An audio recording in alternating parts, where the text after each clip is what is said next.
छत्रपती शिवाजी शिक्षणशास्त्र महाविद्यालय Rukdi, course 6B, pedagogy of school subject science part 2. या विषयाला एकूण 50 गुण आहेत. याच्यामध्ये लेखी परीक्षेसाठी 35 गुण आणि अंतर्गत मूल्यांकनाचे 15 गुण असा एकूण 50 गुणांचा हा विज्ञान विषयाचा सिलेबस आहे.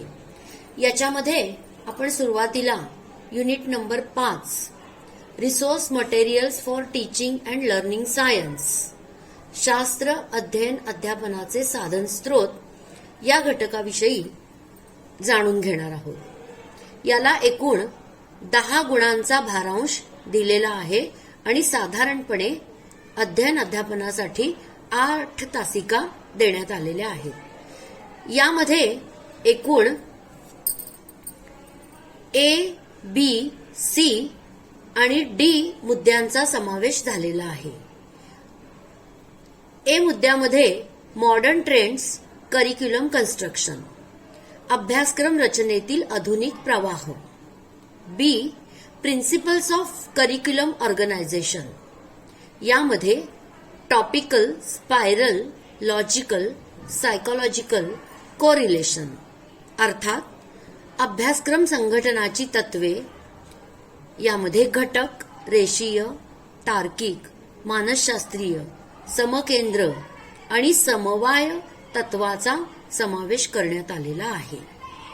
C मुद्द्यामध्ये curriculum reforms in school science, national and state level reforms NCERT आणि SCERT याचा समावेश केलेला आहे. शास्त्र विज्ञान शालेय अभ्यासक्रमातील सुधारणा राष्ट्रीय स्तरावर आणि राज्य स्तरावरती पाहणार आहोत. अर्थात NCF 2005 आणि SCF 2010. यानंतर D मुद्द्यामध्ये analysis of syllabus for 1 standard, एका इयत्तेच्या पाठ्यक्रमाचे विश्लेषण आपण अभ्यासणार आहोत. E मुद्दा आहे टेक्स्टबुक. यामध्ये need and importance, qualities of good science textbook, critical analysis of the existing science textbook in secondary schools of Maharashtra. पाठ्यपुस्तकाची गरज, महत्व, चांगल्या शास्त्र पाठ्यपुस्तकाची गुणवैशिष्ट्ये आणि चालू किंवा प्रचलित पाठ्यपुस्तकाचे चिकित्सक परीक्षण महाराष्ट्र राज्याशी संबंधित आपण अभ्यासणार आहोत. F मुद्द्यामध्ये टीचर्स हँडबुक, यामध्ये नीड अँड इम्पॉर्टन्स म्हणजेच शिक्षक हस्तपुस्तिका, त्याची गरज आणि महत्व याविषयी आपण अभ्यास करणार आहोत. G मुद्दा आहे वर्कबुक, नीड अँड इम्पॉर्टन्स, कार्यपुस्तिका, त्याची गरज आणि महत्व. आणि यातला शेवटचा मुद्दा आहे H science club, objective suggested activities, organisation, science exhibition, science tour. शास्त्र मंडळ, त्याची उद्दिष्टे आणि मंडळाने सुचविलेले कार्यक्रम. यामध्ये शास्त्र प्रदर्शन, विज्ञान विषयक आणि शास्त्र सहल याविषयी आपण माहिती घेणार आहोत. त्यातलाच दुसरा उपमुद्दा आहे science laboratory, importance, physical infrastructure and materials, planning and organising laboratory activities.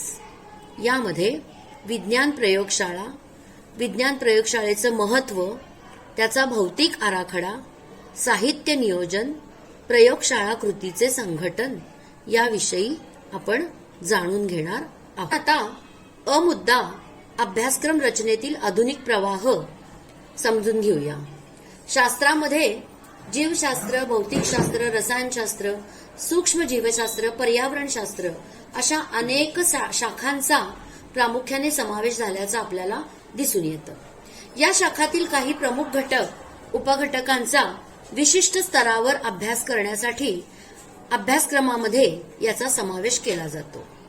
सर्वप्रथम राष्ट्रीय अभ्यासक्रम आराखडा बनवला जातो आणि त्यावर आधारित राज्याचा अभ्यासक्रम आराखडा निश्चित होतो. अभ्यासक्रम हा शब्द इंग्रजी करिक्युलम या लॅटिन कुरियर शब्दापासून व्युत्पन्न झाला असून त्याचा अर्थ शर्यतीतील घोड्याचा धावमार्ग असा होतो. कीर, ब्रासलाव्स्की, कनिंगहॅम, मूर, रेमर्स यांनी अभ्यासक्रमाच्या व्याख्या सांगितलेल्या आहेत. Curriculum is being defined as all the experience of the learner that are under the control at the school. अर्थात शाळेच्या नियंत्रणाखाली अध्ययन करणाऱ्याला प्राप्त होणाऱ्या अनुभवांचा साठा म्हणजे अभ्यासक्रम होय. सदर अभ्यासक्रम विशिष्ट स्तरासाठी बनवला जातो. तसेच तो तज्ज्ञांकडून तयार करून घेतला जातो. अभ्यासक्रम तयार करत असताना सद्यस्थितीच्या गरजांचा त्याच्यामध्ये विचार केलेला असतो आणि राष्ट्रीय स्तरावर दर 5 वर्षांनी त्यामध्ये बदल केला जातो. विद्यार्थ्यांच्या शालेय जीवनाची जडणघडण ही अभ्यासक्रमावरूनच ठरत असते आणि म्हणूनच विद्यार्थ्यांच्या शालेय जीवनात अभ्यासक्रमाला, त्याच्या प्रकाराला महत्वाचे स्थान आहे आणि म्हणून सध्याचा अभ्यासक्रम हा विविध प्रवाहांवर आधारित असल्याचे दिसून येते. मग अभ्यासक्रमाचे विविध प्रवाह कोणते आहेत? तर अभ्यासक्रमाच्या विविध प्रवाहांमध्ये समन्वयात्मक अभ्यासक्रम, विषय केंद्रित अभ्यासक्रम, ज्ञानरचनावादी अभ्यासक्रम, कृती केंद्रित अभ्यासक्रम, अनुभवावर आधारित अभ्यासक्रम, रेषीय किंवा क्रमाक्रमाने गरजपूर्ती करणारा अभ्यासक्रम आणि क्षमताधिष्ठित अभ्यासक्रम अशा अभ्यासक्रमाचा समावेश होतो. यामध्ये पहिला प्रकार आपण अभ्यासूया, विषय केंद्रित अभ्यासक्रम. जो अभ्यासक्रम वेगवेगळ्या विषयांमध्ये विभागलेला असतो त्याला विषय केंद्रित अभ्यासक्रम म्हणतात. या अभ्यासक्रमात विषयानुसार अभ्यासक्रमाची रचना केली जाते. या अभ्यासक्रमात ज्ञानाला महत्व असल्यामुळे ज्ञानासाठी ज्ञान हा या अभ्यासक्रमाचा दृष्टिकोन आहे. या अभ्यासक्रमामध्ये विषय ज्ञानालाच जास्त महत्व आहे, कृतीला नाही. हा अभ्यासक्रम प्राचीन काळापासून चालत आलेला असल्यामुळे याला परंपरागत अभ्यासक्रम असंही म्हणतात. या अभ्यासक्रमात शिकणे, अभ्यास करणे आणि परीक्षा देणे यावर भर देण्यात आलेला आहे. परीक्षा हेच या अभ्यासक्रमाचे महत्वपूर्ण ध्येय मानले जाते. आता अशा या विषय केंद्रित अभ्यासक्रमाची आपण वैशिष्ट्ये पाहूया. विषयाच्या माध्यमातून ज्ञान संक्रमणावर भर दिलेला असतो. कृतीवर कमी भर असतो. तसेच विषय केंद्रित अभ्यासक्रम हा शिक्षक केंद्रित दृष्टिकोनावरती यामध्ये भर दिलेला असतो. बोधात्मक क्षेत्रातील उद्दिष्टांवरती भर असतो, म्हणजे ज्ञान आकलन. अध्ययनार्थीच्या गरजा व वैविध्यतेचा विचार यामध्ये केला जात नाही.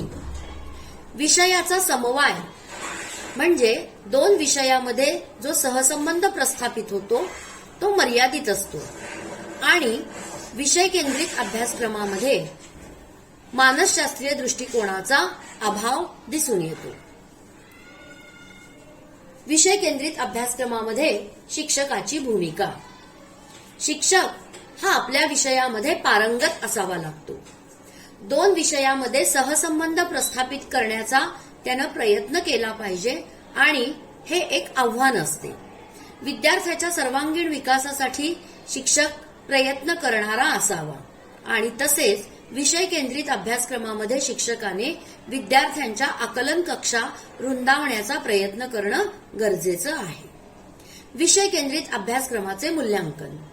विषय केंद्रित अभ्यासक्रम हा एक प्राचीन अभ्यासक्रमाचा प्रकार असून मोठ्या संख्येच्या विद्यार्थ्यांसाठी जास्तीत जास्त स्वीकारला जातो. हा सर्वात जुना अभ्यासक्रमाचा प्रकार असून आज देखील अभ्यासक्रमामध्ये विषयांचा विचार करावा लागतो. प्रस्तुत अभ्यासक्रम शिक्षक केंद्रित असून विद्यार्थ्यांच्या सर्जनशीलतेला, कृतीशीलतेला यामध्ये कुठेही वाव नाही. परीक्षेपुरते ज्ञान संपादन करून एक इयत्ता पूर्ण करून पुढील इयत्तेत प्रवेश मिळविणे एवढेच अपेक्षित आहे. बदललेल्या काळानुरूप यात बदल होणं गरजेचं आहे. यानंतरचा दुसरा प्रकार आहे किंवा अभ्यासक्रम रचनेतील आधुनिक प्रवाह ज्ञान रचनावादी अभ्यासक्रम. नॉलेज कन्स्ट्रक्टिव्हिझम असे इंग्रजीमध्ये ज्ञान रचनावादाला म्हणतात.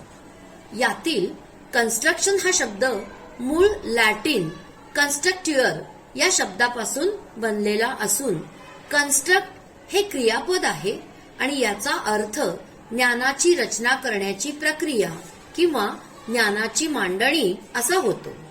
ज्ञान रचनावाद संकल्पनेच्या निर्मितीमध्ये जीन पियाजे व व्हॅगोट्स्की या मानसशास्त्रज्ञांचे योगदान महत्वाचे ठरते. जीन पियाजे यांच्या मते ज्ञान रचनावाद ही एक ज्ञानाची मानसशास्त्रीय प्रक्रिया असून व्यक्ती तिला प्राप्त झालेल्या अध्ययन अनुभवांच्या अर्थातून ज्ञानाच्या रचना तयार करत असते. अध्ययनार्थी स्वतः पूर्वज्ञान, अध्ययनात सहभागी असलेले कृतीशील सहभागी आणि त्याला पुरविलेल्या साधन सामुग्रीच्या साहाय्याने व्यक्ती प्राप्त अनुभवातून नवीन ज्ञानाच्या रचना करते. त्यास ज्ञान रचनावाद असे म्हणतात. ज्ञान रचनावादी अभ्यासक्रम. ज्या अभ्यासक्रमात अध्ययनार्थीला पूर्वज्ञानावर आधारित ज्ञानाच्या नवीन रचना करण्याची संधी दिलेली असते, तसेच काही ज्ञानाच्या रचना तो वैयक्तिक व काही गटामध्ये प्राप्त अनुभवाच्या साहाय्याने तसेच उपलब्ध पुरविलेल्या साधन स्त्रोताच्या आधारे करण्यास प्रवृत्त होतो, त्यास ज्ञान रचनावादी अभ्यासक्रम म्हणतात. उदाहरणार्थ व्यक्ती आणि गटामधील कामकाज. ज्ञान रचनावादी अभ्यासक्रमाची वैशिष्ट्ये. कृतीयुक्त अध्ययनावरती भर दिलेला असतो. अध्ययनाच्या प्रत्येक पायरीवर त्याची भूमिका ही वेगवेगळी असते. शिक्षक सुविधादात्याच्या भूमिकेत असतो. विद्यार्थी सतत गुंतलेला असतो. विद्यार्थी वैयक्तिक गटामध्ये कृती करतो किंवा वैयक्तिक गटामध्ये त्यांच्या आंतरक्रिया या घडून येत असतात. विद्यार्थी शोधन प्रवृत्तीला चालना देतो.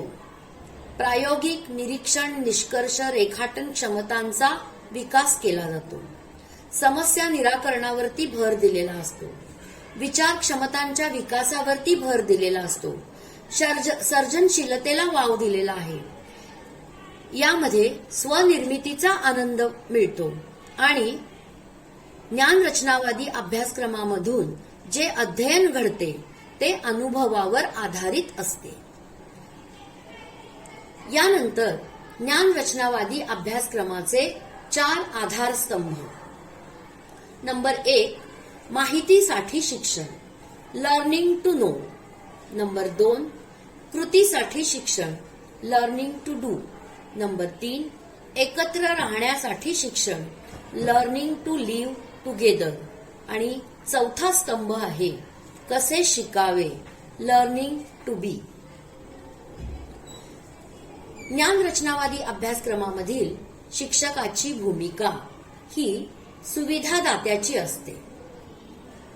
यानंतर ज्ञान रचनावादी अभ्यासक्रमाचे मूल्यांकन.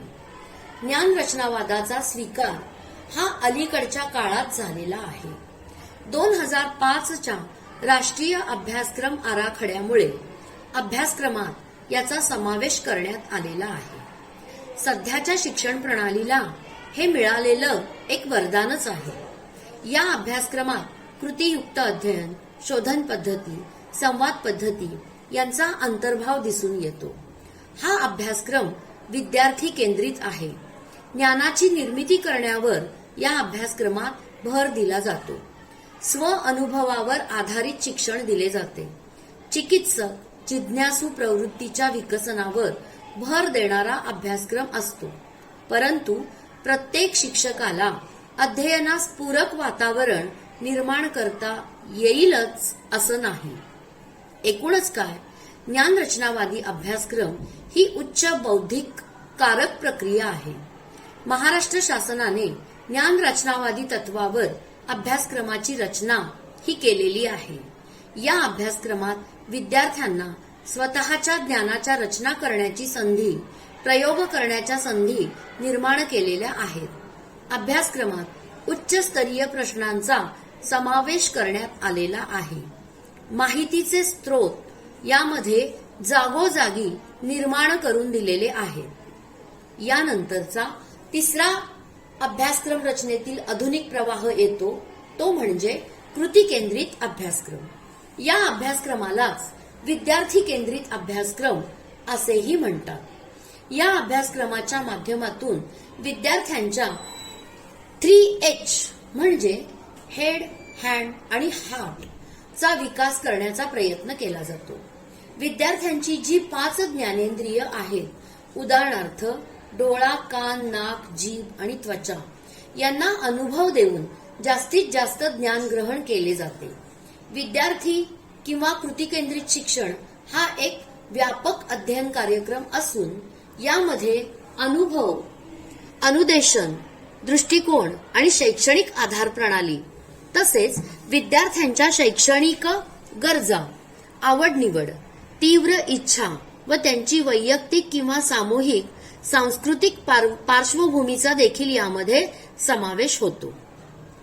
कृती केंद्रित अभ्यासक्रमाची वैशिष्ट्ये. बालक केंद्रित शिक्षणाचा कृती केंद्रित अभ्यासक्रम हा अविभाज्य भाग आहे. यामध्ये स्वयं अध्ययन कौशल्यास चालना दिली जाते. बालकांच्या मोफत व सक्तीच्या शिक्षणाचा हक्क अधिनियम 2009 नुसार कृती आधारित शिक्षणाचा आराखडा तयार करण्यात आलेला आहे. सर्व शिक्षा अभियानांतर्गत भारत सरकारने कृती केंद्रित शिक्षणासाठी नाविन्यपूर्ण पद्धती सुचविलेल्या आहेत. उदाहरणार्थ प्रकल्प पद्धती, क्रमान्वित अध्ययन तंत्र, स्वयं अध्ययन तंत्र, संकल्पना चित्रण, जिगसॉ तंत्र इत्यादी. व्याप्ती कायम ठेवून अभ्यासक्रम हा लहान घटकांमध्ये विभागलेला असतो. इंग्रजी, सामाजिक शास्त्रे, विज्ञान, गणित विषयाचे स्वयं अध्ययन साहित्य संच विकसित करता येते. स्वयं अध्ययन साहित्य संचामध्ये गाणी म्हणणे, चित्र रेखाटणे, संकल्पना चित्रण, वाक्यपूर्ती, मुद्द्यावरून गोष्ट तयार करणे, कोडी सोडविणे इत्यादी कृतींचा समावेश होतो. थोडक्यात काय तर कृती आधारित अभ्यासक्रमामध्ये विद्यार्थ्यांच्या बौद्धिक, मानसिक, कारक कृतींचा समावेश केला जातो. कृती आधारित अभ्यासक्रमामध्ये वैयक्तिक, सामूहिक कृतींना भरपूर वाव देण्यात आलेला आहे. यानंतरचा मुद्दा आहे कृती आधारित अभ्यासक्रमामध्ये शिक्षकाची भूमिका. लर्निंग बाय डुईंग या तत्वाचा अवलंब करणारा व विद्यार्थ्यांच्या हेड, हँड आणि हार्टचा विकास करणारा शिक्षक या ठिकाणी अपेक्षित धरलेला आहे. कृती आधारित अभ्यासक्रमाचे मूल्यांकन. सैद्धांतिक व प्रात्यक्षिक भागामध्ये समन्वय ठेवल्यामुळे विद्यार्थ्यांच्या बदल घडवून आणणे शक्य होते. बोधात्मक, भावात्मक, क्रियात्मक क्षेत्रांचा विविध उपक्रम कृती कार्यक्रमात सराव, प्रयोग केल्यामुळे विकास घडविता येणे आपल्याला शक्य होते. राष्ट्रीय अभ्यासक्रम आराखडा 2005 मध्ये उल्लेख केल्याप्रमाणे विद्यार्थ्यांमध्ये विविध कौशल्यांचा विकास करता येऊ शकेल असा हा कृती आधारित अभ्यासक्रम आहे. कृती आधारित अभ्यासक्रमामुळे जीवन कौशल्ये, निर्णय क्षमता, चिकित्सक विचारांचे विकसन करण्यास मदत होते. वैयक्तिक गटातील आंतरक्रियांमुळे संघ प्रवृत्ती, कार्यप्रवृत्ती वाढीस लागते. वैयक्तिक बुद्धी विकासनाच्या संधी प्राप्त होतात. तात्काळ प्रत्याभरणामुळे विद्यार्थी अध्ययनास प्रवृत्त होतो. तसेच शिक्षण व जीवन यांची सांगड घातल्यामुळे खऱ्या जीवनासाठी आवश्यक असणारे अनुभव प्राप्त होतात. क्षमताधिष्ठित अभ्यासक्रम अर्थात कॉम्पिटन्सी बेस्ड करिक्युलम. क्षमताधिष्ठित अभ्यासक्रमाविषयी जाणून घेत असताना सर्वप्रथम क्षमता म्हणजे काय हे जाणून घेणं आवश्यक आहे. क्षमतेलाच इंग्रजीमध्ये कॉम्पिटन्सी असं म्हणतात. याचा अर्थ adequate for the purpose, suitable, sufficient, admissible, capable असा होतो. ॲडिक्वेट फॉर द पर्पज याचा अर्थ हेतुधिष्ठित, सुयोग्य, सुटसुटीत, पुरेशी पात्रतेची वैधता स्वीकारणीय म्हणजे क्षमता होय. अशा काही क्षमतांच्या विकासनासाठी जो अभ्यासक्रम तयार केला जातो त्यास क्षमताधिष्ठित अभ्यासक्रम असे म्हणतात. शैक्षणिक क्षेत्राशी संबंधित एकूण क्षमतेची 10 क्षेत्र सांगितलेली आहेत. नंबर 1 संदर्भीय क्षमता, कॉन्टेक्स्च्युअल कॉम्पिटन्सी. नंबर 2 संकल्पनात्मक क्षमता, कन्सेप्च्युअल कॉम्पिटन्सीज. नंबर 3 आशय क्षमता, कंटेंट कॉम्पिटन्सीज. 4 शैक्षणिक व्यवहार क्षमता, ट्रान्झॅक्शनल कॉम्पिटन्सीज. 5 इतर शैक्षणिक कृती कार्यक्रम विषयक क्षमता, अदर एज्युकेशनल ऍक्टिव्हिटीज कॉम्पिटन्सीज. 6 अध्ययन अध्यापन साहित्य विकसन क्षमता, टीचिंग लर्निंग डेव्हलपमेंट मटेरियल कॉम्पिटन्सीज. 7 मूल्यमापन क्षमता, इव्हॅल्युएशन कॉम्पिटन्सीज. 8 व्यवस्थापन क्षमता, मॅनेजमेंट कॉम्पिटन्सीज. 9 पालक आणि इतरांसोबत काम करण्याची क्षमता, working with parent and other competencies. 10 समुदाय आणि इतर संस्थांसोबत काम करण्याची क्षमता, competencies related to working with community and other agencies. यामध्ये आपण क्षमताधिष्ठित अभ्यासक्रमाची व्याख्या समजून घेऊया. हिल्डा टाबा यांनी 1962 मध्ये ही व्याख्या केलेली आहे. A curriculum usually contains a statement of objectives and specific objectives. It indicates some solution and organization of content. याचा अर्थ असा होतो, अभ्यासक्रम म्हणजे उद्दिष्ट व विशिष्ट उद्दिष्टांनी समाविष्ट असलेले विधान ज्यामध्ये आशयाची निवड व संघटन दर्शविलेले असते. दुसरी व्याख्या अशी आहे, competency based curriculum is oriented to individual creativity to do something in the form of skill and expected effects that aims from students through a series of meaningful learning experiences and diversity. विद्यार्थ्याला वैविध्यपूर्ण पण अर्थपूर्ण अध्ययन अनुभवांची शृंखला निर्माण करून देऊन त्याद्वारे त्यांच्यामध्ये कौशल्याचे विकसन करून त्यांच्यातील व्यक्तिमत्व, सर्जनशीलतेचा विकास करणे म्हणजेच क्षमताधिष्ठित अभ्यासक्रम होय. क्षमताधिष्ठित अभ्यासक्रमाची वैशिष्ट्ये, विद्यार्थ्यांच्या वैयक्तिक व सामूहिक क्षमतांच्या विकसनावर भर देणे, अध्ययन निष्पत्तीतील विविधता व फलनिष्पत्ती यावर केंद्रीभूत होणारा हा अभ्यासक्रम असतो. एकात्मिक, बहुशाखीय, समग्र, स्वतंत्र, क्रमान्वित दृष्टिकोन तसेच पारंपरिक आधुनिक अध्यापन पद्धतीवरही क्षमताधिष्ठित अभ्यासक्रमामध्ये भर दिला जातो. नंबर 4 फक्त शिक्षक यामध्ये साधन स्रोत नसून पालक, समाजातील व्यक्ती, विद्यापीठ, संगणक, ग्रंथालय, भाषा प्रयोगशाळा, संदर्भ पुस्तकं इत्यादी साधन स्रोतांचा सुद्धा समावेश होतो. तसेच वर स्पष्ट केलेल्या 10 क्षमतांचा या अभ्यासक्रमामध्ये समावेश होणे आणि विकसन होणे अपेक्षित आहे. क्षमताधिष्ठित अभ्यासक्रमातील शिक्षक कसा असावा? नंबर 1 विद्यार्थ्यांशी बांधिलकी जपणारा असावा, समाजाशी बांधिलकी जपणारा असावा, व्यवसायासंबंधी बांधिलकी जपणारा असावा, उत्कृष्ट कार्यमानाची बांधिलकी त्याने जपली पाहिजे. या अभ्यासक्रमाद्वारे मूलभूत मानवी मूल्यांची जपणूक करणारा असावा. क्षमताधिष्ठित अभ्यासक्रमाचे मूल्यांकन. क्षमताधिष्ठित अभ्यासक्रम ही उच्च बौद्धिक प्रक्रिया असून असामान्य आहे. व्यक्तिगत जबाबदारीचा समावेश यामध्ये अंतर्भूत आहे. वर स्पष्ट केलेल्या 10 क्षमतांच्या विकासनावर या अभ्यासक्रमात भर दिलेला असतो. क्षमताधिष्ठित अभ्यासक्रमाच्या आंतरसंबंध व आंतरक्रियात्मक संबंध या 2 बाजू आहेत. त्यामुळे जवळजवळ 10 क्षमतांचे विकसन क्षमताधिष्ठित अभ्यासक्रमातून विविध विषय व उपक्रमांच्या माध्यमातून करता येऊ शकते. नंबर 5, रेषीय क्रमाक्रमाने गरजा पूर्ण करणारा अभ्यासक्रम.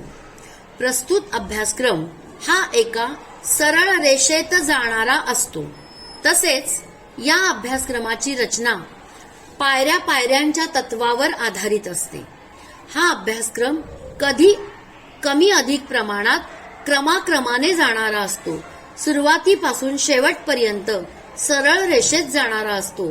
तसेच या अभ्यासक्रमाच्या माध्यमातून गरजा पूर्ण केल्या जातात, म्हणून याला रेषीय क्रमाक्रमाने गरजा पूर्ण करणारा अभ्यासक्रम असे म्हणतात. याची व्याख्या आहे, linear process of curriculum development that follows sequential pattern starting from selecting objectives to selecting learning experiences, organizing learning experiences and evaluation. Ralph Taylor यांनी 1949 मध्ये ही व्याख्या केलेली आहे. रेषीय अभ्यासक्रमामध्ये राल्फ टायलर यांनी सरळ रेषेत जाणारी प्रक्रिया दिलेली असून त्यामध्ये उद्दिष्टांची निवड, अध्ययन अनुभवांची निवड, अध्ययन अनुभवांचे संघटन व मूल्यमापन इत्यादी घटकांचा या अभ्यासक्रमात समावेश केलेला असतो. रेषात्मक गरजापूर्ती करणाऱ्या अभ्यासक्रमाची वैशिष्ट्य. अभ्यासक्रमाची प्रक्रिया गतिमान असून टप्प्याटप्प्यावर विद्यार्थ्यांना कृती करावी लागते.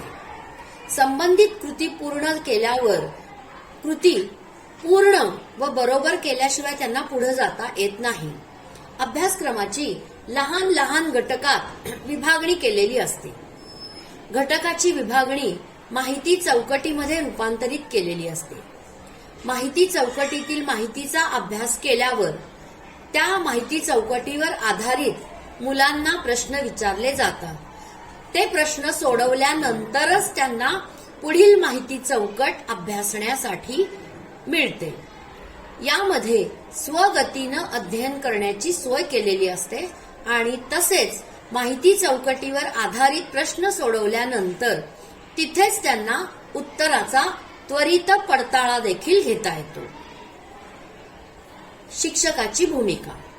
यामध्ये शिक्षकाची प्रमुख आणि महत्वपूर्ण भूमिका म्हणजे त्यास विषयास व घटकास अनुसरून माहिती चौकटी बनविता आल्या पाहिजेत आणि हे तसे कष्टाचे आणि बौद्धिक काम आहे. प्रमुख कार्यक्रमामध्ये उपकार्यक्रम देखील बसवता आले पाहिजे, कारण शिक्षण ही बहुमार्गी प्रक्रिया देखील आहे. रेषीय क्रमाक्रमाने गरजा पूर्ण करणाऱ्या अभ्यासक्रमाचे मूल्यांकन.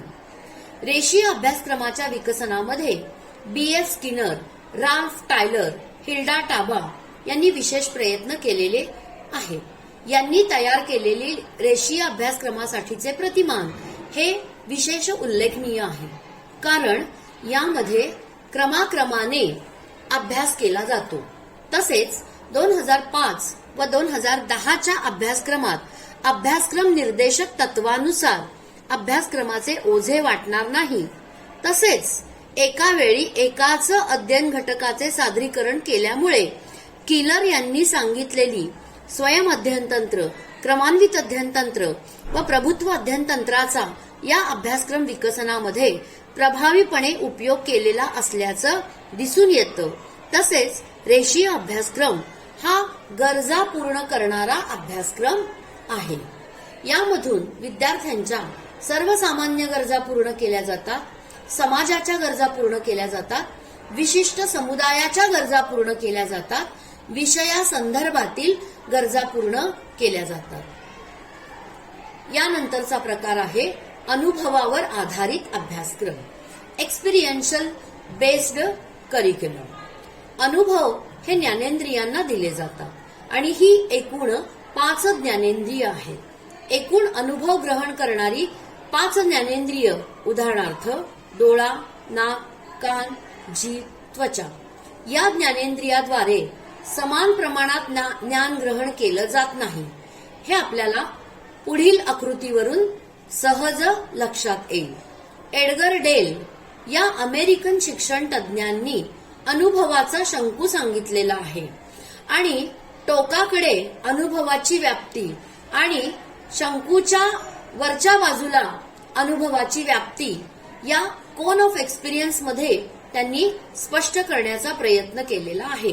आणि यामध्ये त्यांनी हेच सांगितलेलं आहे की डायरेक्ट आणि पर्पजफुल एक्सपिरियन्स हे कोनाच्या तळाशी आहेत, तर शाब्दिक अनुभव हे कोनाच्या टोकाकडे दिलेले आहेत आणि मधल्या बाजूवरती दिग्दर्शन, ड्रामॅटिक पार्टिसिपेशन म्हणजे नाट्यीकरण, क्षेत्रभेटी, प्रदर्शने, चलचित्रपट, रेडिओ यासारखे अनुभव हे कोनाच्या मधल्या भागामध्ये एकवटल्याचं आपल्याला दिसून येतं. तसेच अनुभवांचे आपल्याला प्रामुख्याने 4 प्रकारामध्ये वर्गीकरण करता येते. प्रत्यक्ष अनुभव, शाब्दिक अनुभव, अशाब्दिक अनुभव आणि अप्रत्यक्ष अनुभव. कारण अध्ययन हे 2 प्रकारचे असते, कृतीयुक्त अध्ययन आणि अप्रत्यक्ष अध्ययन. यामध्ये कृतीयुक्त अध्ययन करण्यासाठी अभ्यासक्रम हा अनुभवांवर आधारित तयार करण्यात आलेला असतो. म्हणून या ठिकाणी अनुभवावर आधारित अभ्यासक्रम म्हणजे काय हे समजून घेणं आवश्यक ठरतं. अनुभवावर आधारित अभ्यासक्रमाची व्याख्या आपल्याला अशी सांगता येईल: experiential learning is a structured curriculum related endeavor, means either or campus or off, which asks the student of any class to apply their knowledge and skills outside the traditional classroom. याचा अर्थ आपल्याला असा सांगता येईल की वर्गामध्ये किंवा वर्गाच्या बाहेर एका विद्यार्थ्याला किंवा अनेक विद्यार्थ्यांना संरचित असे अनुभव, अध्ययनाशी निगडीत असे अनुभव हे दिले जातात. Experiential curriculum, residency training and learning are enhanced by and critically evaluating the experiences to which the resident is exposed. Included within such a structured program are the methodologies of problem-based and evidence-based learning. सदर अभ्यासक्रमामध्ये विद्यार्थ्याचं मूर्त अनुभव, विमर्शी निरीक्षण, मूर्त संकल्पना प्राप्ती आणि सगळ्यात शेवटी कृतीयुक्त प्रायोगिकरण या 4 टप्प्यांच्या माध्यमातून विद्यार्थ्याचं अध्ययन हे घडून येत असल्याचं आपल्याला दिसून येतं. अनुभवावर आधारित अभ्यासक्रमाची वैशिष्ट्ये. लर्निंग बाय डुईंग या तत्वावर हा अभ्यासक्रम आधारित असल्याचं आपल्याला दिसून येतं. अनुभवावर आधारित अभ्यासक्रमामध्ये कल्पना करण्यावरती जास्तीत जास्त भर दिलेला आहे. मुलाची कल्पनाशक्ती जेवढी जास्त तेवढा तो अनुभव जास्त प्राप्त करतो आणि अनुभव जेवढे तो जास्त प्राप्त करतो तेवढी शिकण्याची प्रक्रिया, अध्ययनाची प्रक्रिया त्याच्याकडे लवकर आणि जास्त प्रमाणात घडून आल्याचं दिसून येतं. विद्यार्थ्यांना अनुभव प्राप्त करून देण्यासाठी प्रसंग निर्माण करावे लागतात. डेव्हिड कोल्ब यांनी एक्सपिरियन्शियल लर्निंग थेअरी यासाठी प्रसिद्ध असून 1984 मध्ये त्यांनी हे मॉडेल प्रसिद्ध केलेले आहे. John Dewey, Kurt Lewin, Jean पियाजे यांचा सुद्धा अनुभवावर आधारित अभ्यासक्रमावर प्रभाव असल्याचं आपल्याला दिसून येतं. अनुभवावर आधारित अभ्यासक्रमाचे 2 टप्पे आढळतात. नंबर 1 ग्रास्पिंग अँड एक्सपिरियन्स म्हणजे अनुभव प्राप्त करणं आणि नंबर 2 ट्रान्सफॉर्मिंग अँड एक्सपिरियन्स म्हणजे जे अनुभव आपण प्राप्त केलेले आहेत त्या अनुभवांचं संक्रमण करणं. कोल्बच्या मते विद्यार्थी या चक्राद्वारे अध्ययन केले तरच त्याचं परिणामकारक अध्ययन घडून येतं. प्रत्यक्ष ज्ञानवृद्धीवर भर, कौशल्य विकसन, मूल्यांची सुस्पष्टता आणि अनुभवावर आधारित अभ्यासक्रमाची उदाहरणं जर आपल्याला जाणून घ्यायची असतील तर पुस्तकामधून प्राण्यांविषयी माहिती मिळवण्यापेक्षा झू मध्ये म्हणजेच प्राणी संग्रहालयामध्ये प्रत्यक्ष जाऊन ते प्राणी आपण डोळ्यांनी पाहिले पाहिजेत, त्यांचं निरीक्षण केलं पाहिजे. बगीच्यामध्ये जाऊन आपण अनुभव घेतला पाहिजे. वनस्पतींचं, तिथल्या नैसर्गिक वातावरणाचं आपण निरीक्षण केलं पाहिजे. प्रत्यक्ष हॉपिंग करून सायकलवर कसं स्वार व्हायचं हे आपण शिकलं पाहिजे. अनुभवावर आधारित अभ्यासक्रमाचे प्रकार. इंटर्नशिप म्हणजे आंतरवासिता. सर्व्हिस लर्निंग म्हणजे ज्या वेळेला सेवांतर्गत अध्ययन.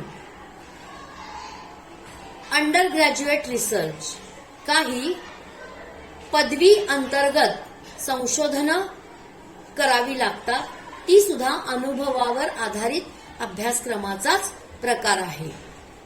कोऑपरेटिव्ह एज्युकेशन, सहकार्यात्मक शिक्षण, विद्यार्थ्यांचं अध्ययन, ही सगळी अनुभवावर आधारित अभ्यासक्रमाचे प्रकार आहेत.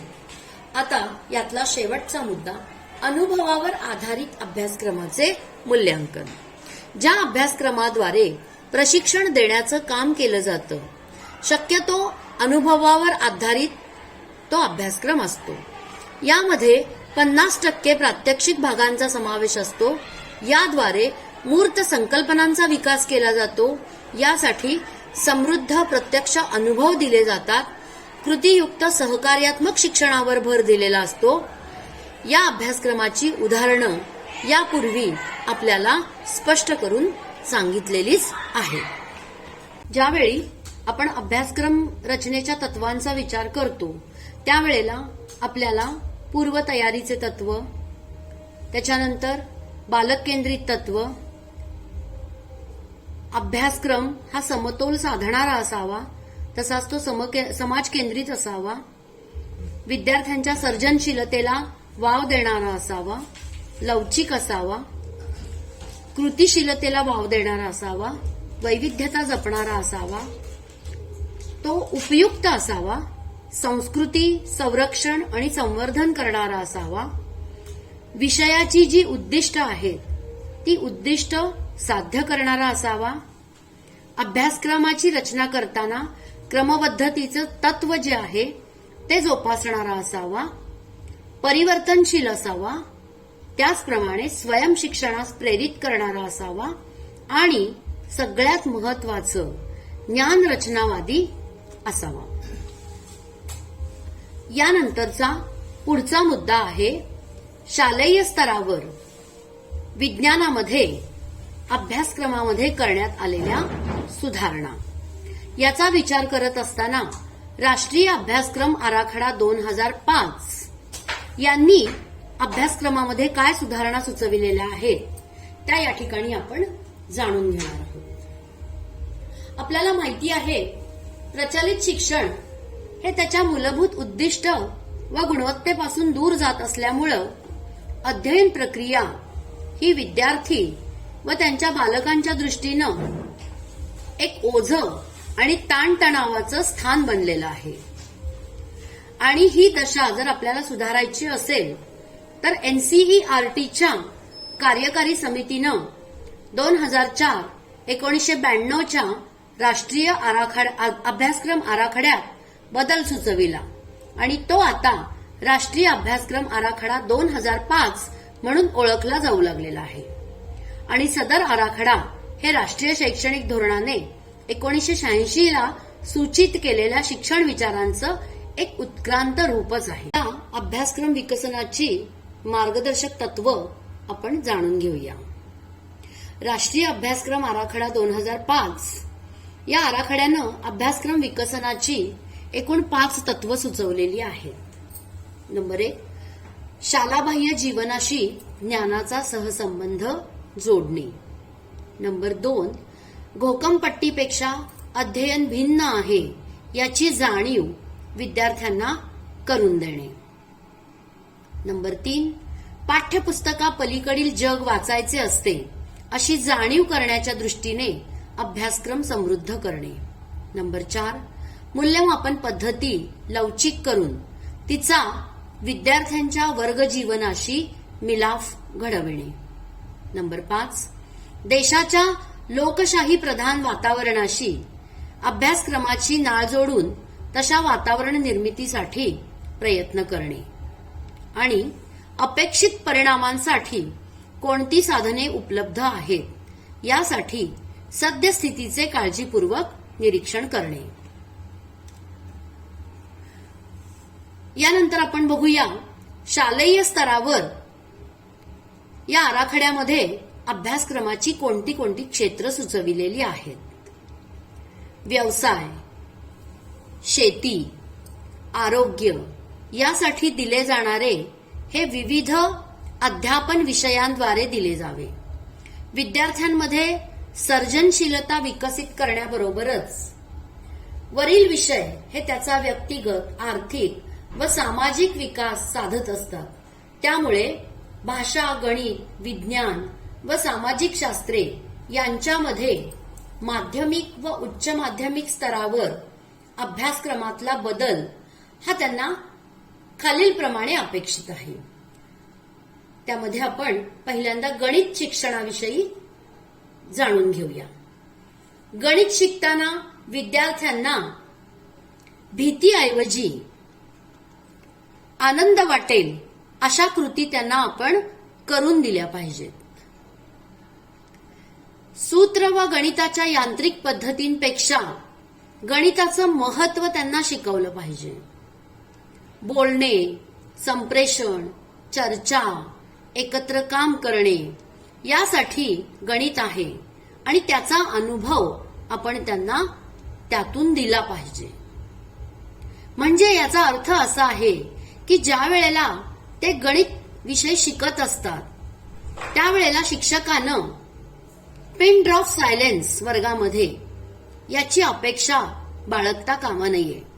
कारण कोणत्या पायरीवरती बेरीज करायची, कंस कसा सोडवायचा, वर्ग कसा करायचा हे मुलांनी एकमेकांच्या बरोबर चर्चा करून बोलूनच ते गणित सोडवलं पाहिजे. आणि त्यामुळं इथं अशी अपेक्षा व्यक्त केलेली आहे की बोलून, संप्रेषण, चर्चा, एकत्र काम करून त्यांनी गणित सोडवलं पाहिजे आणि त्यातून मग त्यांना गणित विषयाची मौज वाटू शकेल. आणि हा अनुभव देणं हे गणित शिक्षकाचं काम आहे. त्यांच्या पुढं अर्थपूर्ण समस्या आपण मांडली पाहिजे आणि ती सोडविण्याची संधी आपण त्यांना दिली पाहिजे. संबंध, कार्यकारण भाव, सत्य असत्यता या पडताळणीद्वारे गणितातील अमूर्त अनुभव आपण त्यांना दिले पाहिजे. अंकगणित, बीजगणित, भूमिती, त्रिकोणमिती हे गणित जरुरीनुसार आपण त्यांना शिकवलं पाहिजे. संख्या, आकार, प्रकार याद्वारे अमूर्त संकल्पनांचे दृश्यीकरण व मांडणी सिद्धतेचे दृश्यीकरण त्यांच्या पुढं आपण ठेवलं पाहिजे. यानंतरचा विषय आहे विज्ञान शिक्षण. आराखड्यामध्ये विज्ञान शिक्षणाचा कशा प्रकारे विचार केलेला आहे हे आपण आता समजून घेऊया.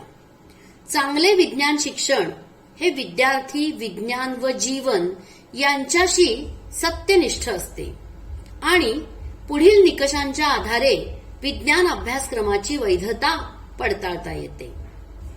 आशय, प्रक्रिया, भाषा, अपेक्षित कृती या विद्यार्थ्यांच्या वयोगटानुसार व त्यांच्या बुद्धीला पचेल अशा असल्या पाहिजेत. वैज्ञानिक आशय अचूक, अर्थपूर्ण, सोपा व स्तरसापेक्ष असला पाहिजे.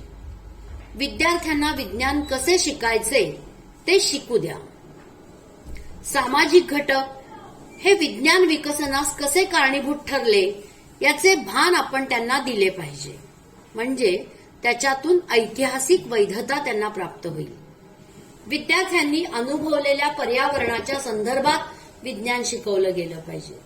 म्हणजे विज्ञान विषय शिकत असताना पर्यावरणाविषयक जाणीव, जागृती, संवर्धन आणि संरक्षणाविषयीची जाण मुलांच्या मध्ये निर्माण झाली पाहिजे. म्हणजे पर्यावरणीय वैधता त्यांच्यामध्ये विकसित होण्यास मदत होईल. याचाही विचार या 2005च्या राष्ट्रीय अभ्यासक्रम आराखड्यामध्ये करण्यात आलेला आहे.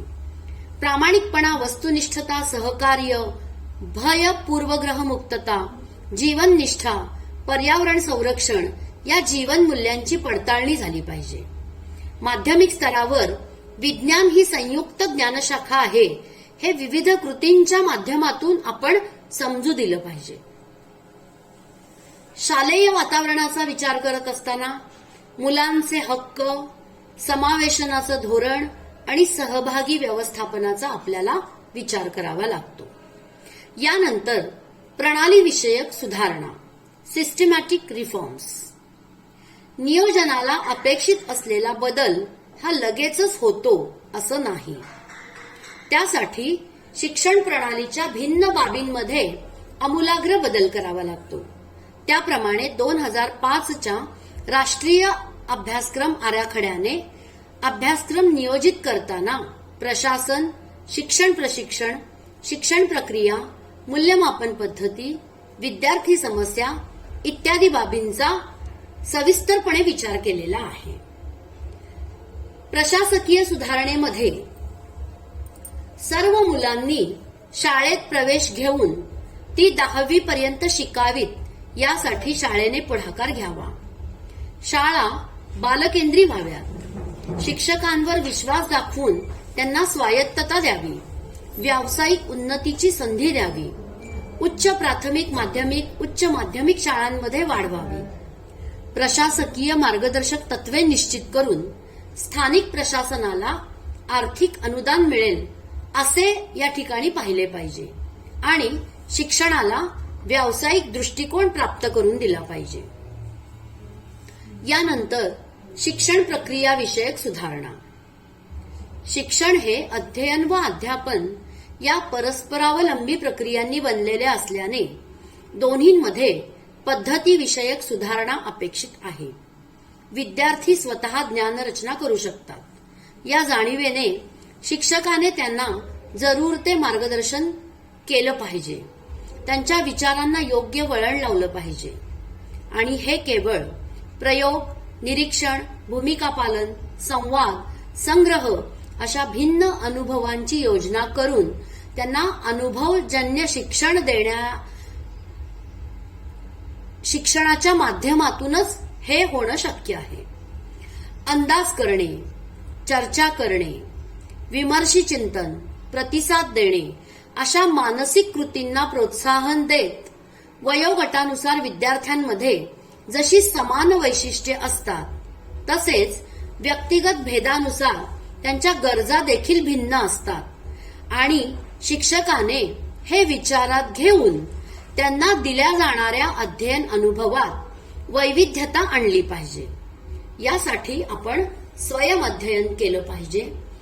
गटामध्ये कार्य त्यांना दिलं पाहिजे. क्षेत्रीय कार्य दिलं पाहिजे. सहकार्यात्मक अध्ययनाची त्यांना सवय लावली पाहिजे. माहिती संकलन त्यांना करायला लावलं पाहिजे. या शिक्षणाद्वारे आपल्याला त्यांना विविध अनुभव देता येतील आणि अशा पद्धतीचं शिक्षण देण्यासाठी वेगवेगळे अनुभव मिळतील अशा शिक्षणाचं आपण आयोजन केलं पाहिजे. समानता, लोकशाही, स्वातंत्र्य व अनेक विधता या शिक्षण ध्येयांचे प्रतिबिंब पाठ्यपुस्तकातून आपल्याला दिसतं. धर्म, जात, लिंग, भाषा इत्यादी पार्श्वभूमींचा परिणाम विद्यार्थ्यांची स्वप्रतिमा, त्यांचा सहाध्यायी संबंध, त्यांचा शिक्षकांशी येणारा संबंध यावर अवलंबून असतो आणि शिक्षकाने वर्गामध्ये त्या दृष्टिकोनातून ज्ञान रचना निर्माण केल्या पाहिजेत. विद्यार्थी वर्गाबरोबरच वर्गाबाहेरही अध्ययन करत असतो हे ध्यानात घेऊन पालक व समाज, परिसरातील व्यक्ती यांच्या शैक्षणिक, व्यावसायिक अनुभवांचा त्यांना लाभ कसा होईल या दृष्टिकोनातून शिक्षकाने प्रयत्नशील राहिलं पाहिजे. यानंतरचा पुढचा मुद्दा आहे मूल्यमापन विषयक सुधारणा. आतापर्यंत विद्यार्थ्यांच्या संपादनाचे म्हणजेच तो काय शिकला याचं मूल्यमापन होत होतं. पण शिक्षकाने केलेल्या अध्यापनाचे मूल्यमापन, त्याने दिलेल्या अध्ययन अनुभवांचे मूल्यमापन सुद्धा या ठिकाणी झालं पाहिजे. यासाठी विविध अध्ययन कृतींचं निरीक्षण करून गुणात्मक मूल्यमापन झालं पाहिजे. ते सातत्यपूर्ण व सर्वंकष झाल्यास अध्ययन अध्यापन प्रक्रिया सुधारण्यास मदत होईल. कारण आपण काय आणि किती बरोबर केले याचे विद्यार्थी स्वतः अचूक मापन करू शकतात. वैयक्तिक व सामूहिक स्तरावर स्वयंमूल्यमापन कसे करायचे, त्यानुसार शिक्षकाला त्यासंबंधी प्रत्याभरण कसे मिळेल याची यंत्रणा जर आपण त्याला समजावून दिली तर ते कसे शिकायचे हे शिकतील व परिणामी अध्ययन प्रणाली सुधारेल. परीक्षेचा ताण, अनुत्तीर्णतेमुळे येणारा ताण यावर उपाययोजना परीक्षा पद्धतीत आणल्या पाहिजेत. परीक्षा पद्धतीमध्ये सुधारणा झाली पाहिजे. कारण विद्यार्थ्यांच्या डोक्यावरील दप्तराचं ओझं म्हणा किंवा अभ्यासाचा जो ताण आहे तो या राष्ट्रीय अभ्यासक्रम आराखडा 2005 मध्ये कमी करण्यात आलेला आहे. त्यामुळे निश्चितच या ठिकाणी आपली भूमिका महत्वाची ठरते की विद्यार्थ्यांच्या अभ्यासाचा ताण जर डोक्यावरचा कमी केलेला असेल, दप्तराचं ओझं जर कमी करण्याचा प्रयत्न केलेला असेल तर या ठिकाणी मूल्यमापन पद्धती सुद्धा आपण वेगळ्या पद्धतीनं आणली पाहिजे. मूल्यमापन हे सुद्धा सोप्या पद्धतीनं आणि वेळच्या वेळेला विद्यार्थ्यांचं मूल्यमापन आपल्याला कसं करता येईल या दृष्टीनं आपण याच्यामध्ये बदल करणं अपेक्षित आहे. कारण मानसिक थकवा टाळण्यासाठी शालांत परीक्षेत तो पास किंवा नापास हा शिक्का मारणं या ठिकाणी थांबलं पाहिजे आणि विद्यार्थी स्वयंपूर्णतेने शिक्षणक्रम कसा पूर्ण करतात यावर शाळेनं भर दिला पाहिजे आणि यावरच आधारित शाळांचं मूल्यमापन होणं गरजेचं आहे. विद्यार्थ्यांच्या परीक्षेतल्या संपादनावरती मूल्यमापन होणं या ठिकाणी अपेक्षित नाही आणि यावरच आधारित ही मूल्यमापन विषयक 2005 राष्ट्रीय अभ्यासक्रम आराखड्याची सुधारणा अवलंबून असल्याचं आपल्याला दिसून येतं. यानंतरचा पुढचा मुद्दा आहे अभ्यासक्रम विषयक सुधारणा. अभ्यासक्रम हा उद्दिष्टे, मूल्ये, क्षमता यांचं प्रतिबिंब असतो.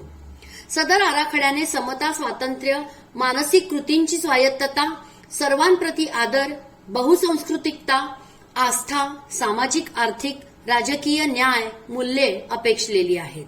ज्ञान, तर्कानुमान, संवेदनशीलता, कौशल्य, सौंदर्यास्वाद आदी क्षमतांचे विकसन करू शकेल असा अभ्यासक्रम बदल गरजेनुसार करावा.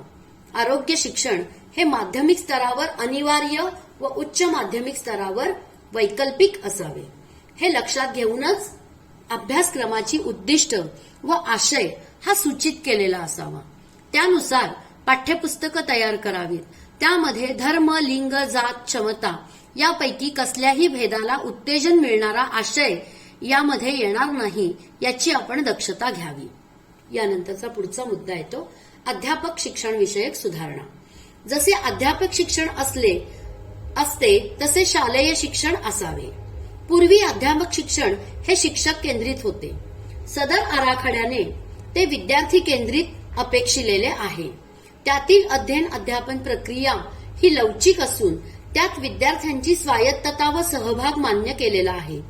ज्ञान हे बदलतं व बहुशाखीय असल्याने त्यामध्ये अनेकविध पद्धतीने विद्यार्थ्यांनी ते ज्ञान मिळविण्याचा प्रयत्न केला पाहिजे आणि म्हणून स्वयं अध्ययनास व सहकार्यात्मक अध्ययनास या ठिकाणी महत्व द्यावे. धर्म, जात, लिंग, वर्ग, टोळ्या, क्षमता यावर आधारित विषमतेपासून दूर राहण्यासाठी विद्यार्थ्यांना अध्यापनातून मार्गदर्शन करावे. भिन्न अनुसूचित जाती जमातींच्या संस्कृतीचा इतिहास विद्यार्थी शिक्षकास अभ्यासण्यास द्यावा. अशा जाती जमातींमधील विद्यार्थ्यांना सक्षम शिक्षक बनण्याची संधी द्यावी. अध्यापक शिक्षणास प्रवृत्त करावे. स्वावलंबी, सहभागात्मक व संशोधन वृत्ती असणाऱ्या महिला शिक्षिका तयार होतील असा अध्यापक शिक्षण कार्यक्रम असावा. विशेष गरजा असणाऱ्या बालकांसह साऱ्यांसाठी समावेशक शिक्षण देण्यास सक्षम होईल असा अध्यापक शिक्षण कार्यक्रम असावा. यामध्ये बहुइंद्रिय शिक्षणाचा समावेश असावा. आरोग्य शिक्षण अनिवार्य असावे. त्यात योग व शारीरिक शिक्षणाचा समावेश करावा. आणि अशा प्रकारे राष्ट्रीय अभ्यासक्रम आराखडा 2005 हा ज्ञानानुवर्ती, कृतीप्रवण, कार्यकेंद्री असून सहभागात्मक अध्ययन व समावेशक शिक्षण याद्वारे त्याची कार्यवाही यशस्वी ठरेल.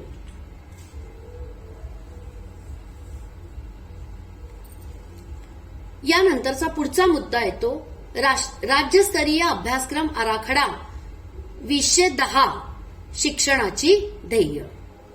शालेय अभ्यासक्रमाद्वारे सक्षम, सुजाण आणि सर्जनशील नागरिक निर्माण होण्यासाठी पुढील ध्येय निश्चित करण्यात आलेली आहेत. नंबर 1, भारतीय राज्यघटनेतील मार्गदर्शक तत्वे आणि मूल्ये स्वतःच्या वर्तनात बाणविणे. नंबर 2, नवनवीन ज्ञानाचे स्वागत करून त्यांचे व्यवस्थापन करण्याची क्षमता निर्माण करणे. नंबर 3, जागतिक समायोजनासाठी देश करीत असलेल्या प्रयत्नांची जाण निर्माण करणे, त्या संदर्भात योग्य ती संवेदनशीलता आणि कौशल्ये विकसित करणे.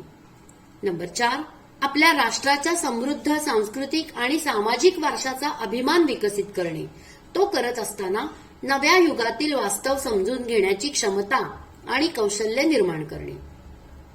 नंबर 5, नागरिक म्हणून आपल्या जबाबदाऱ्या आणि उत्तरदायित्व पार पाडण्याची वृत्ती व क्षमता निर्माण करणे. नंबर 6, आपले निरंतर विकसनशील व्यक्तिमत्व आणि सर्जनशील ठेवण्याची क्षमता विकसित करणे. शिक्षणाची सर्वसाधारण उद्दिष्टे इयत्ता 1ली ते 12वी पर्यंत राज्याचा अभ्यासक्रम विषयक धोरण 2010 मध्ये त्यांनी पुढील प्रमाणे स्पष्ट करण्याचा प्रयत्न केलेला आहे. नंबर 1, 21व्या शतकातील विद्यार्थी व नागरिक या भूमिका पार पाडण्यासाठी विद्यार्थ्यांच्या व्यक्तिमत्वाचा सर्वांगीण विकास करणे. नंबर 2, ज्ञानयुगातील माहितीचे स्रोत शोधणे, मिळालेल्या माहितीचे व्यवस्थापन करणे आणि सतत शिकत राहणे यासाठी आवश्यक असलेल्या क्षमतांचा विकास करणे. नंबर 3, राज्य, राष्ट्र आणि जग या स्तरावर निर्माण होणाऱ्या संघर्षाची कारणे समजून घेण्याची तसेच सामंजस्याने हे प्रश्न सोडविण्यासाठी त्यांच्या पाठीमागे खंबीरपणे उभी राहण्याची वृत्ती निर्माण करणे. नंबर 4, भारतीय राज्यघटनेतील मार्गदर्शक तत्वे आणि मूल्ये समजून घेण्यास तसेच वर्तमानात बिंबवण्यास मदत करणे. नंबर 5, व्यक्तिगत जीवनात तसेच घर, शाळा येथे निर्माण होणारे मतभेद वा संघर्ष सामंजस्याने सोडविण्याची वृत्ती निर्माण करणे. नंबर 6, पर्यावरण संवर्धन व संरक्षण या संदर्भात निर्माण झालेल्या समस्या आणि त्यावरील उपाय करण्याच्या प्रक्रियेत सहभागी होण्यासाठी आवश्यक त्या सवयींचा विकास करणे. नंबर 7, भारतीय सांस्कृतिक आणि सामाजिक वारशासंबंधी आत्मीयता बाळगून अन्य देशातील सांस्कृतिक वारशांचे स्वागत करण्याची वृत्ती निर्माण करणे. नंबर 8, कलांचा आस्वाद घेण्याची क्षमता आणि सौंदर्य दृष्टी विकसित करणे. 9, तणावविरहित जीवन जगण्यासाठी योग्य त्या वृत्ती व क्षमता विकसित करणे, कारण आजच्या जगामध्ये विद्यार्थी, व्यक्ती आणि समाज हा तणावविरहित जीवन जगला पाहिजे आणि ते जगण्यासाठी शाळेच्या माध्यमातूनच किंवा शालेय स्तरावरच या वृत्ती आणि क्षमता विद्यार्थ्यांच्या मध्ये विकसित करणं गरजेचं आहे हे जाणून राज्याच्या अभ्यासक्रम विषयक धोरणामध्ये याचा समावेश करण्यात आलेला आहे. यानंतर आपण पाहणार आहोत शालेय शिक्षणाची ध्येये साध्य करण्यासाठी प्राथमिक स्तरावरील शिक्षणाची सर्वसामान्य उद्दिष्टे. नंबर 1, प्राथमिक स्तरावर मातृभाषा आणि इंग्रजी यांच्या अध्ययनातून श्रवण, भाषण, संभाषण, वाचन, लेखन ही मूलभूत कौशल्ये विकसित करणे. नंबर 2, उच्च प्राथमिक स्तरावर मातृभाषेच्या मूलभूत भाषिक कौशल्यांचा अधिकाधिक विकास करणे तसेच हिंदी आणि इंग्रजी भाषांमधील मूलभूत कौशल्यांचे दृढीकरण करणे. नंबर 3, निरीक्षण, तुलना, वर्गीकरण, प्रयोग करणे, निष्कर्ष काढणे व त्यांचे निवेदन करणे यासारखी मूलभूत वैज्ञानिक कौशल्ये निर्माण करणे तसेच त्यांच्यामध्ये वैज्ञानिक दृष्टिकोन निर्माण करणे. नंबर 4, विद्यार्थ्यांमध्ये माहिती व संप्रेषण तंत्रज्ञान विषयक कौशल्यांची निर्मिती करणे. नंबर 5, भारतीय सांस्कृतिक परंपरा आणि भौगोलिक व सांस्कृतिक विविधता यांची ओळख करून देणे. ज्या वेळेला स्वर्गीय राजीव गांधी आपल्या देशाचे पंतप्रधान यांनी भारताची सांस्कृतिक परंपरा आणि सांस्कृतिक विविधता याचा परिचय करून देण्यासाठी दिल्लीमध्ये अपना उत्सवचं आयोजन केलेलं होतं आणि देशातल्या विविध राज्यातून सांस्कृतिक मंडळं, सांस्कृतिक कला पथकं यांनी त्या ठिकाणी सहभाग घेतलेला होता आणि आपल्या देशातील संस्कृतीची वैविध्यता, विविधता याची ओळख करून त्या ठिकाणी दिलेली होती. त्या बाबींचा विचार करून राज्याच्या अभ्यासक्रम विषयक धोरण 2010 मध्ये याही मुद्द्याचा विचार करण्यात आलेला आहे. नंबर 6, सामाजिक हक्क आणि जबाबदाऱ्या यांच्याबरोबरच सहकार्य आणि सहिष्णुता यांची जाणीव निर्माण करणे. नंबर 7, पर्यावरण संवर्धन आणि संरक्षण करण्याची वैयक्तिक व सामुदायिक जबाबदारी अंगी बाणवण्यास मदत करणे. 1986च्या धोरणामध्ये 10 गाभाभूत घटकांचा समावेश करण्यात आलेला होता आणि त्याच्यातलं पर्यावरण आणि रक्षण आणि संवर्धन हा एक गाभाभूत घटक होता. राज्याच्या अभ्यासक्रम विषयक धोरण 2010 मध्ये सुद्धा या बाबींचा किंवा या घटकाचा पुनश्च विचार करण्यात आलेला आहे. नंबर 8, विद्यार्थ्यांमध्ये विविध कलागुणांची जोपासना करणे. 9, विद्यार्थ्यांच्या शरीर संपदेचा विकास करणे तसेच शारीरिक आरोग्य विषयक चांगल्या सवयी त्यांच्यामध्ये निर्माण करणे किंवा त्या सवयी त्यांना लावणे. 10, विद्यार्थ्यांमध्ये श्रमप्रतिष्ठेची जाणीव निर्माण करणे. श्रमप्रतिष्ठेची जाणीव निर्माण करणे याचा अर्थ कोणतंही काम श्रेष्ठ किंवा कोणतंही काम हीन नाही हे आपण आपल्या कामामधून जाणवून दिलं पाहिजे आणि श्रमाची प्रतिष्ठा उंचावण्याचा या ठिकाणी प्रयत्न करणं गरजेचं आहे. व्यवसायाभिमुखता निर्माण करणे. 12, विविध जीवन कौशल्य विकसित करणे. एकूण 10 जीवन कौशल्यांचा अभ्यासक्रमामध्ये समावेश केलेला आहे.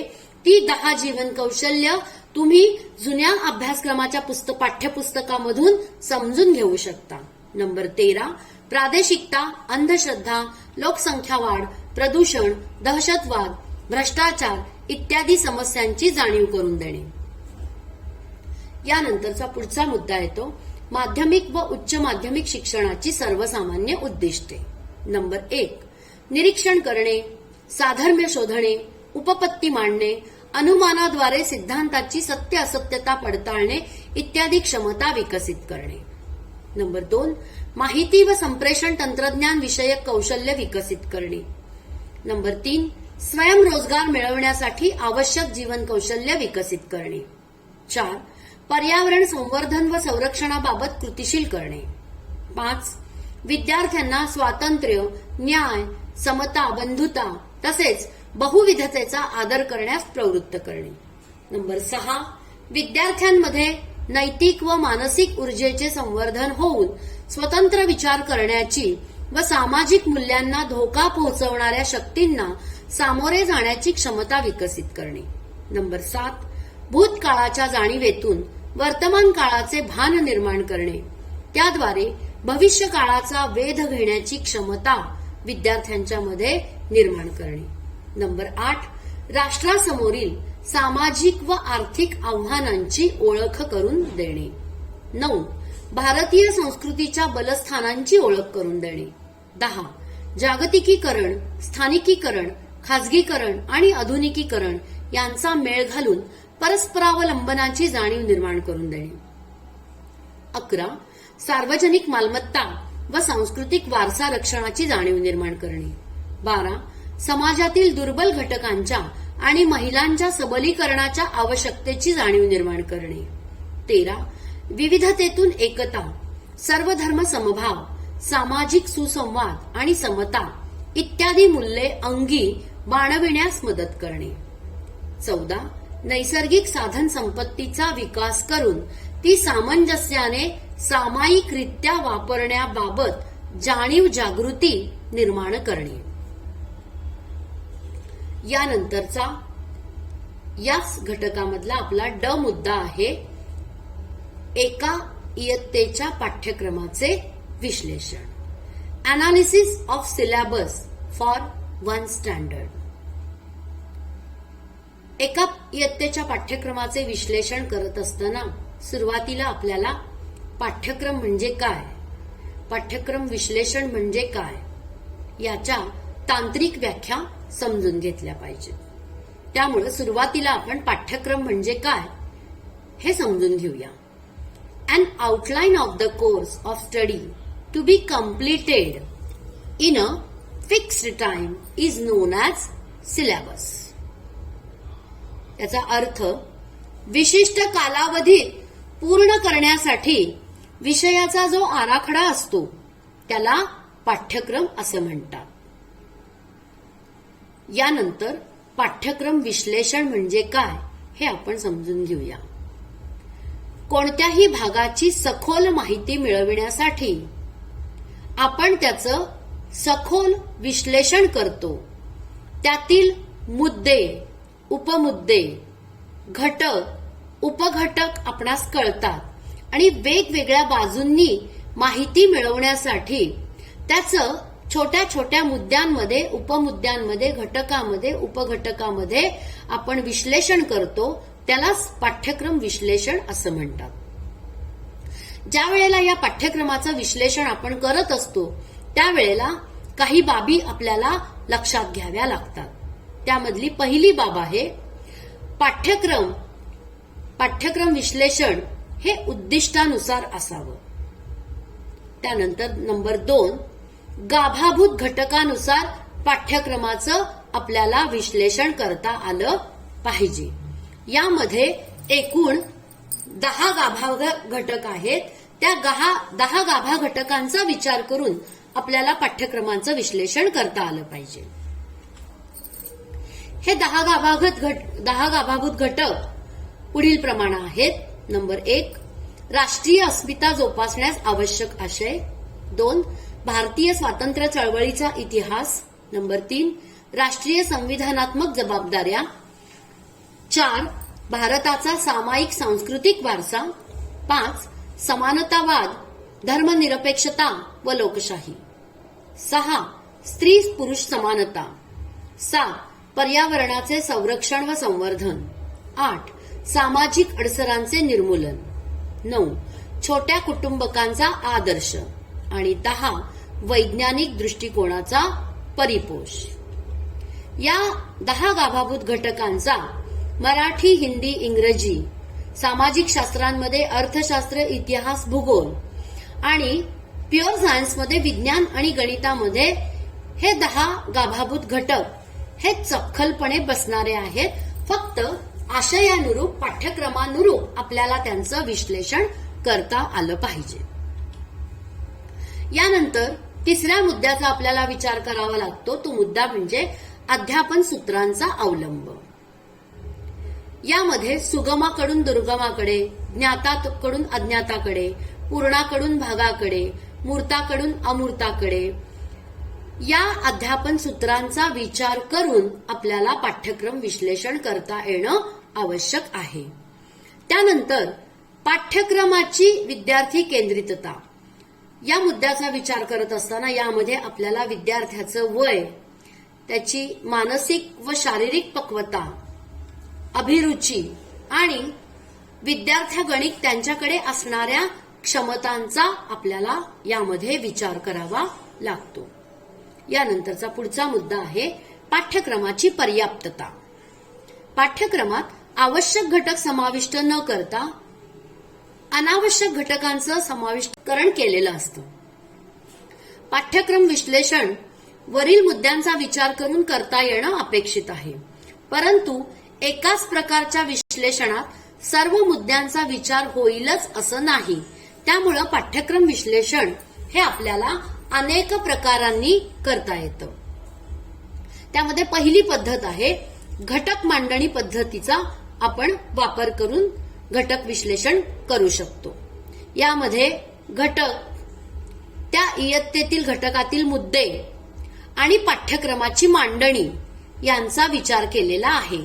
आणि पाठ्यक्रमाच्या मांडणीमध्ये ती कोणत्या पद्धतीनं केलेली आहे, घटक पद्धतीनं केलेली आहे, समकेंद्र पद्धतीनं केलेली आहे का रेषीय पद्धतीनं केलेली आहे, याचा आपल्याला घटक विश्लेषणामध्ये विचार करावा लागतो. आणि या पद्धतीला घटक मांडणी पद्धती असं म्हणतात. त्याच्यानंतर उद्दिष्टांचा विचार सुद्धा करून आपल्याला विश्लेषण करता येतं. त्यामध्ये सर्वसामान्य उद्दिष्ट, घटकातून साध्य होणारी उद्दिष्ट आणि कोणती उद्दिष्ट साध्य होतात याचा विचार करता येतो. गाभाभूत घटकांचा विचार करून सुद्धा आपल्याला पाठ्यक्रमाचं विश्लेषण करता येतं. यानंतरचा पुढचा मुद्दा येतो पाठ्यपुस्तक. पाठ्यपुस्तकाविषयी आपण जाणून घेत असताना पुढील मुद्द्यांना आपण परिस्पर्श करणार आहोत. पाठ्यपुस्तकाची गरज, महत्व, विज्ञानाच्या चांगल्या पाठ्यपुस्तकाची वैशिष्ट्ये आणि महाराष्ट्रातील माध्यमिक स्तरावर चालू पाठ्यपुस्तकाचे चिकित्सक परीक्षण कसे करायचे हे आपण समजून घेणार आहोत. तत्पूर्वी आपण पाठ्यपुस्तक म्हणजे काय किंवा पाठ्यपुस्तकाची व्याख्या नीटिंग यांनी केलेली आहे ती जाणून घेऊया. ते असं म्हणतात की textbook is a hub of apparatus of teaching.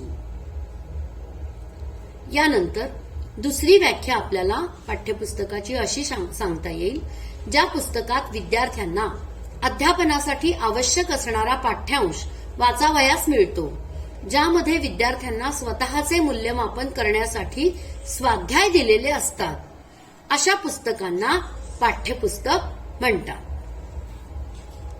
आता या पाठ्यपुस्तकाची गरज आपल्याला पुढील प्रमाणे सांगता येते. पाठ्यपुस्तक हे जरी विद्यार्थ्यांसाठी बनवलं असलं तरी शिक्षक हा पाठ्यपुस्तकावर आधारितच त्याचं अध्यापन करण्याचं काम करतो. म्हणजे अध्ययनासाठी विद्यार्थ्यांना आणि अध्यापनासाठी शिक्षकांना पाठ्यपुस्तकाची गरज असते. आणि यातून जो काही गॅप राहतो आणि उर्वरित अभ्यास हा पाल्याकडून करून घेण्यासाठी पालकांना देखील पाठ्यपुस्तकाची गरज असते. आता विद्यार्थ्यांसाठी पाठ्यपुस्तकाची गरज कशी असते तर विद्यार्थ्यांना अभ्यास करण्यासाठी, स्वाध्याय सोडविण्यासाठी, सरावासाठी, स्वयं अध्ययनासाठी आणि परीक्षेला सामोरं जाण्यासाठी पाठ्यपुस्तकाची गरज असते. शिक्षकांसाठी गरज पाठ्यपुस्तकाची कोणत्या पद्धतीने असते हे आपण आता जाणून घेऊया. वर्गात चाकोरीबद्ध अध्यापन करण्यासाठी शिक्षकाला पाठ्यपुस्तकाची गरज असते. पाठ्यावर आधारित प्रश्नपत्रिका तयार करण्यासाठी शिक्षकाला पाठ्यपुस्तकाची गरज असते. विचार प्रवर्तक प्रश्न विचारण्यासाठी बनविण्यासाठी शिक्षकाला पाठ्यपुस्तकाची गरज असते. आणि विद्यार्थ्यांच्याकडून सराव करून घेण्यासाठी शिक्षकाला पाठ्यपुस्तकाची गरज असते. आणि यानंतरचा शेवटचा मुद्दा येतो तो म्हणजे पालकांसाठी पाठ्यपुस्तकाची गरज. पाल्याचा घरी अभ्यास करून घेण्यासाठी पालकांना पाठ्यपुस्तकाची गरज असते. पाल्यांनी केलेला गृहपाठ तपासण्यासाठी पालकांना पाठ्यपुस्तकाची गरज असते.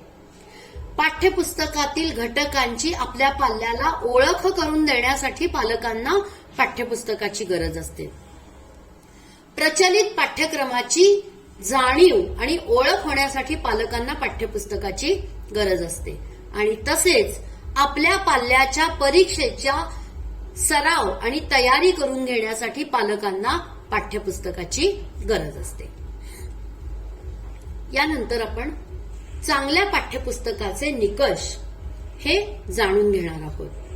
कोणत्याही पाठ्यपुस्तकाचं परीक्षण करताना ते आपल्याला 2 भागात करावं लागतं.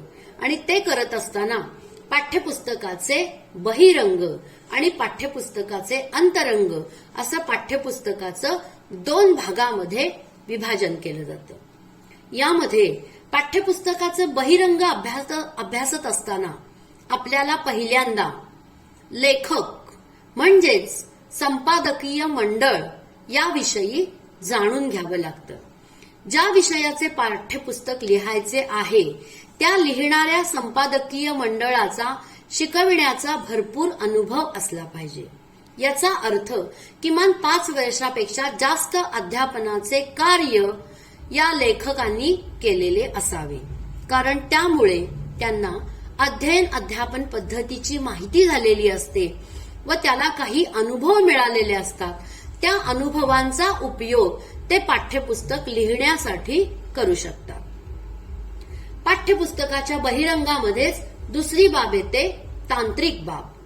यामध्ये पाठ्यपुस्तकाचा कागद, छपाई, पुस्तक बांधणी, पुस्तकाचा आकार या मुद्द्यांचा आपणाला विचार करावा लागतो.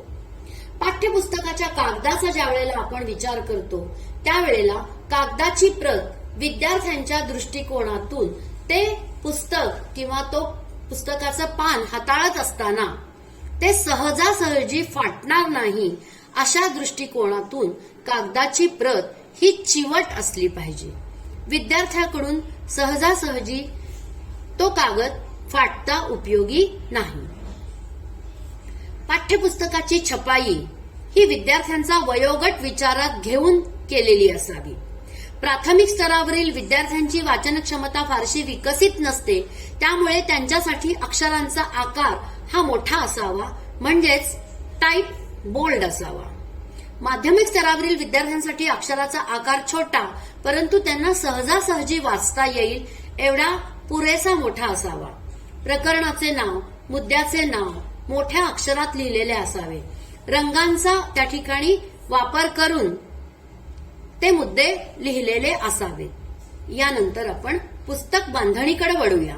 पुस्तकाची बांधणी मजबूत टिकाऊ स्वरूपाची असावी, जेणेकरून विद्यार्थ्यांना ते हाताळण्यासाठी सोपे जावे. आणि साधारणपणे पुस्तक बांधणीचे आपल्याला खालील प्रकार आढळतात. पुस्तक बांधणीचे प्रकार एकूण 3 आहेत: साधी बांधणी, शिलाई बांधणी आणि कापडी बांधणी. साध्या बांधणीमध्ये ते डिंकाने चिकटवलेले असते. टिकाऊपणा त्याचा कमी असतो, याला खर्च कमी येतो, या पुस्तकाची किंमत कमी असते, परंतु सर्व विद्यार्थ्यांना परवडणारी असते. यानंतर पुस्तक बांधणीचा दुसरा प्रकार येतो शिलाई बांधणी. म्हणजे कपड्याला जशी आपण शिलाई मारतो त्या पद्धतीनं त्या पुस्तकाला शिलाई केलेली असते. टिकाऊ असते पर खर्च कमी येतो. या पुस्तकाची देखील किंमत कमी असते आणि सर्व विद्यार्थ्यांना परवडणारी असते, परंतु डिंकाने चिकटविलेल्या साध्या बांधणीपेक्षा शिलाई बांधणीची किंमत ही थोडीशी जास्त येते. यानंतर तिसरा प्रकार आहे कापडी बांधणी. ऑफिस फाईल प्रमाणे याची कापडी बांधणी असते. टिकाऊ असते परंतु खर्चिक आहे, त्यामुळे आपोआपच या पुस्तक बांधणीमध्ये या पुस्तकाच्या किंमत ही वाढते आणि सर्वसाधारण विद्यार्थ्यांना कापडी बांधणीचा खर्च हा न परवडणारा असतो. नंबर 4, पुस्तकाचा आकार. विद्यार्थ्यांना दप्तरातून पुस्तक सहजासहजी नेता यावे असा पुस्तकाचा आकार असावा. पुस्तकाचा आकार मध्यम असावा, कारण भूगोलाची पुस्तके मोठ्या आकाराची असतात.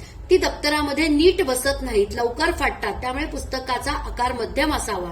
परंतु आजकाल जर आपण सर्वच पुस्तकांचं परीक्षण केलं तर ती ज्ञानरचनावर वादावरती आधारित आहेत आणि पूर्वी भूगोलाची पुस्तकं जशी मोठी होती त्याचप्रमाणे आज सगळ्याच पुस्तकांचा आकार हा मोठा करण्यात आलेला आहे. यानंतर पाठ्यपुस्तकाची किंमत. प्रत्येक स्तरातील विद्यार्थ्याला परवडेल अशी पाठ्यपुस्तकाची किंमत असावी. पाठ्यपुस्तकाचे मुखपृष्ठ आकर्षक, लहान वर्गांसाठी चित्रे, आकृत्या इत्यादींचा मुखपृष्ठावरती समावेश असावा. जे धडे पाठ्यपुस्तकामध्ये दिलेले आहेत त्यावर आधारितच चित्रे किंवा आकृत्यांचा मुखपृष्ठावरती समावेश करण्यात आलेला असावा, जेणेकरून विद्यार्थ्यांचे लक्ष पाठ्यपुस्तक केंद्रित कसे करून घेईल अशा दृष्टिकोनातून मुखपृष्ठ असावे. नंबर 7, मलपृष्ठ पुस्तकाचे मागील पानावर पाठ्यपुस्तक निर्मिती व संशोधन मंडळाचे नाव, एखादे चिन्ह असावे. भडक रंगसंगती नसावी. फिक्या रंगाची रंगसंगती योग्य पद्धतीने साधलेली असावी. यानंतरचा दुसरा मुद्दा येतो पाठ्यपुस्तकाचे अंतरंग. खालील मुद्द्यांचा विचार करून पाठ्यपुस्तकाचे अंतरंग बघितले जावे, कारण अंतरंग हा त्या पाठ्यपुस्तकाचा महत्वाचा भाग असतो. नंबर 1, पाठ्यक्रमानुसार पाठ्यपुस्तक असावे. 2, उद्दिष्टानुसार पाठ्यपुस्तकाची मांडणी असावी. नंबर 3, घटक मांडणीमध्ये सुसंगतता असावी. घटकाच्या मांडणीतील सूत्रांचा, तत्वांचा उपयोग केलेला असावा. आशयातील अचूकता व रचनेतील सुसंगतता याचाही विचार पाठ्यपुस्तकाच्या अंतरंगामध्ये केलेला असावा. पाठ्यपुस्तकामध्ये पुरेशी योग्य उदाहरणं दिलेली असावीत. पाठ्यपुस्तकामध्ये योग्य चित्रांचा, आकृत्यांचा, नकाशांचा समावेश असावा.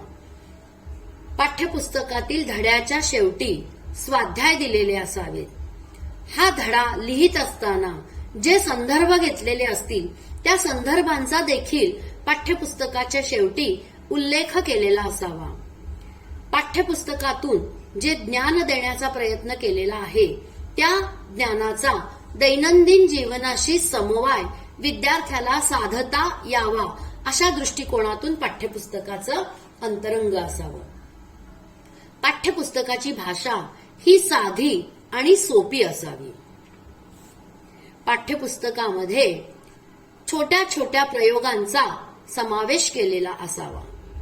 गाभाभूत घटकांचा सखोलतेने विचार केलेला असावा आणि त्याचप्रमाणे शैक्षणिक साधनांचा, इंटरनेटचा उल्लेख त्या ठिकाणी करण्यात आलेला असावा. यानंतरचा मुद्दा येतो पाठ्यपुस्तकाचे चिकित्सक परीक्षण. पाठ्यपुस्तक हे अध्ययन अध्यापनाचे अनिवार्य साधन असल्यामुळे भाषा विषयात पाठ्यपुस्तकाला अनन्यसाधारण महत्व आहे.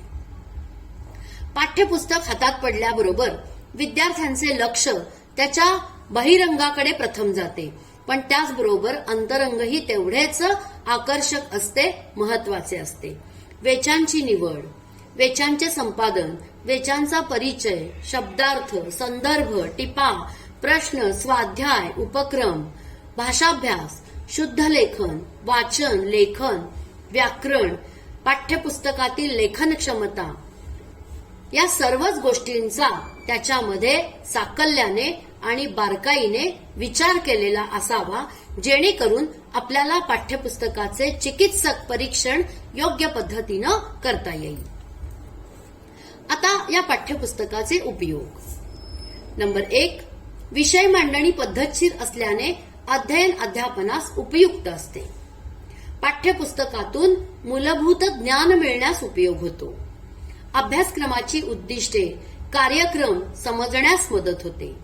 शाळेतील त्या त्या कामात एक वाक्यता आणण्यासाठी पाठ्यपुस्तक उपयोगी पडते. विद्यार्थ्यांच्या मध्ये शास्त्रीय दृष्टिकोन निर्माण करण्यासाठी पाठ्यपुस्तक उपयुक्त असते. शास्त्रीय तत्वे समजण्यास पाठ्यपुस्तकाचा उपयोग होतो. वर्गात न समजलेला भाग आपल्याला घरी समजून घेण्यासाठी पाठ्यपुस्तकाचा उपयोग होतो. पाठ्यपुस्तकामुळे दुसऱ्या दिवसाचा अभ्यास करण्याची जबाबदारी विद्यार्थ्यावर असते. स्वाध्याय सोडविण्यास पाठ्यपुस्तकाचा उपयोग होतो. मागील इयत्तांची पाठ्यपुस्तके संदर्भ पुस्तकं म्हणून उपयुक्त ठरतात. आता अशा या पाठ्यपुस्तकाच्या काही मर्यादा आहेत. सतत पाठ्यपुस्तक वाचल्याने कंटाळा येतो. विषयातील अभिरुची कमी होण्याची शक्यता असते. काही वेळा पुस्तकातील काही संकल्पनांचे नुसते पाठांतर होते, पण त्यातला अर्थ आपल्याला स्पष्ट करता येत नाही. पाठ्यपुस्तकातले कोणते घटक महत्वाचे, कोणते कमी महत्वाचे हे समजून न घेता विद्यार्थी वाचनावर अधिक वेळ खर्च करतो. रुसोच्या मते पाठ्यपुस्तक आपला विचार व अनुभवास चालना न देता लेखकाचे विचार व अनुभवांवर विश्वास ठेवण्यास आपल्याला प्रवृत्त करत असतात. नेचर ऑफ हँडबुक, शिक्षक हस्तपुस्तिकेचे स्वरूप. प्रत्येक प्रकरणातील विषयांशाच्या अध्यापनापूर्वी विद्यार्थ्यांना पूर्वज्ञान असणे आवश्यक असते. त्याची यादी ही वैविध्यपूर्ण असू शकते, परंतु अध्यापन केल्यानंतर विद्यार्थ्यांना कोणत्या क्षमता निर्माण होणे अपेक्षित आहे हे सुद्धा त्या यादीमध्ये नमूद करणं अपेक्षित असतं. हेतू एवढाच की या क्षमता निर्माण होतील अशा पद्धतीने शिक्षकांनी अध्यापन करावे. पाठ्यपुस्तक प्रामुख्याने विद्यार्थ्यांसाठी तयार करण्यात आलेले असते. पाठ्यपुस्तकात समाविष्ट करण्यात आलेल्या प्रत्येक पाठ्यमुद्द्याचे प्रगत ज्ञान शिक्षकांना असेल तरच ते चिकित्सक विद्यार्थ्यांचे शंका निरसन समाधानकारकपणे करू शकतील. हा हेतू डोळ्यासमोर ठेवून आवश्यक त्या पाठ्यमुद्द्यांचे प्रगत ज्ञान या सदराखाली देण्यात येते. कोणत्याही पाठ्यघटकाच्या यशस्वी अध्यापनासाठी विशिष्ट व एकमेव पद्धती नसते. एकच घटक वेगवेगळ्या शिक्षकांच्या मार्गदर्शनाखाली अध्यापन विषयक काही प्रमुख बाबी या सदराखाली देण्यात येतो. तसेच अध्यापनासाठी कोणती पूरक शैक्षणिक साधने व अध्ययन अनुभव द्यावे लागतात याचा उल्लेख यामध्ये केला जावा.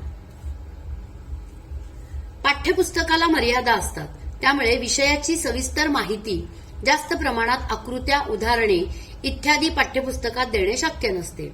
विद्यार्थ्यांचे वयोगट व पाठ्यपुस्तकाची पृष्ठसंख्या विचारात घ्यावी लागते. विद्यार्थ्यांचे अध्ययन चांगले होण्यासाठी हस्तपुस्तक उपयोगी ठरते. दैनंदिन अध्यापनासाठी व पूर्वनियोजनासाठी शिक्षकांना हस्तपुस्तिकेची मदत होईल. कार्यपुस्तिका. कार्यपुस्तिका ही सर्वसाधारणपणे विद्यार्थ्यांसाठी बनवलेली असते. विद्यार्थ्यांनी वर्गाध्यापनातून जे ज्ञान ग्रहण केले आहे त्याची तपासणी करणे तसेच स्वयं अध्ययन करणे हा कार्यपुस्तिका निर्मितीचा मुख्य हेतू आहे. विद्यार्थ्यांच्या स्वयं अध्ययनाला चालना मिळण्यासाठी कृतीवर आधारित बनवलेली स्वाध्याय पुस्तिका म्हणजेच कार्यपुस्तिका होय. कार्यपुस्तिकेचे हेतू: विद्यार्थी स्वयं अध्ययनास चालना देणे, विद्यार्थी ज्ञानाचे उपयोजन तपासणे, विद्यार्थी विचारशक्तींचा विकास करणे आणि विद्यार्थ्याच्या ज्ञानाच्या कक्षा रुंदावणे. कार्यपुस्तिकेची बांधणी. कार्यपुस्तिकेची बांधणी म्हणजेच निर्मिती करताना सर्वप्रथम पाठ्यपुस्तक समोर असते. पाठ्यपुस्तकाचा आधार घेऊन कार्यपुस्तिकेतील घटकांची रचना केली जाते. प्रत्येक घटकाचा पाठ्यपुस्तकातील आशयाचा सारांश सुरुवातीस दिला जातो. त्यानंतर त्या आशयावर आधारित भिन्न प्रकारचे प्रश्न विचारले जातात. यातील प्रश्न विचारास चालना देणारे व कृती आधारित असतात. आकर्षक छपाई, चित्रांचा समावेश असतो. किंमत ही सर्वसामान्यांना परवडेल अशी असते. तज्ज्ञ लेखकांच्या साह्याने काही खाजगी संस्था याची छपाई व प्रकाशने करतात. कार्यपुस्तिकेतील प्रश्न प्रकार. कार्यपुस्तिकेमधील प्रश्न हे ज्ञान, आकलन, उपयोजन व कौशल्य या चारही पातळींना धरून त्याचप्रमाणे विश्लेषण, संश्लेषण व मूल्यमापन या उद्दिष्टांची पूर्ती करणारे असतात. त्यात नाविन्यपूर्णता म्हणजे सर्जनशीलता असते. या उद्दिष्टांची पूर्ती अधिक होईल याची जास्त प्रमाणात काळजी घेतली जाते. पुस्तिकेतील प्रश्नांचे काही नमुने पुढील प्रकारे असतात.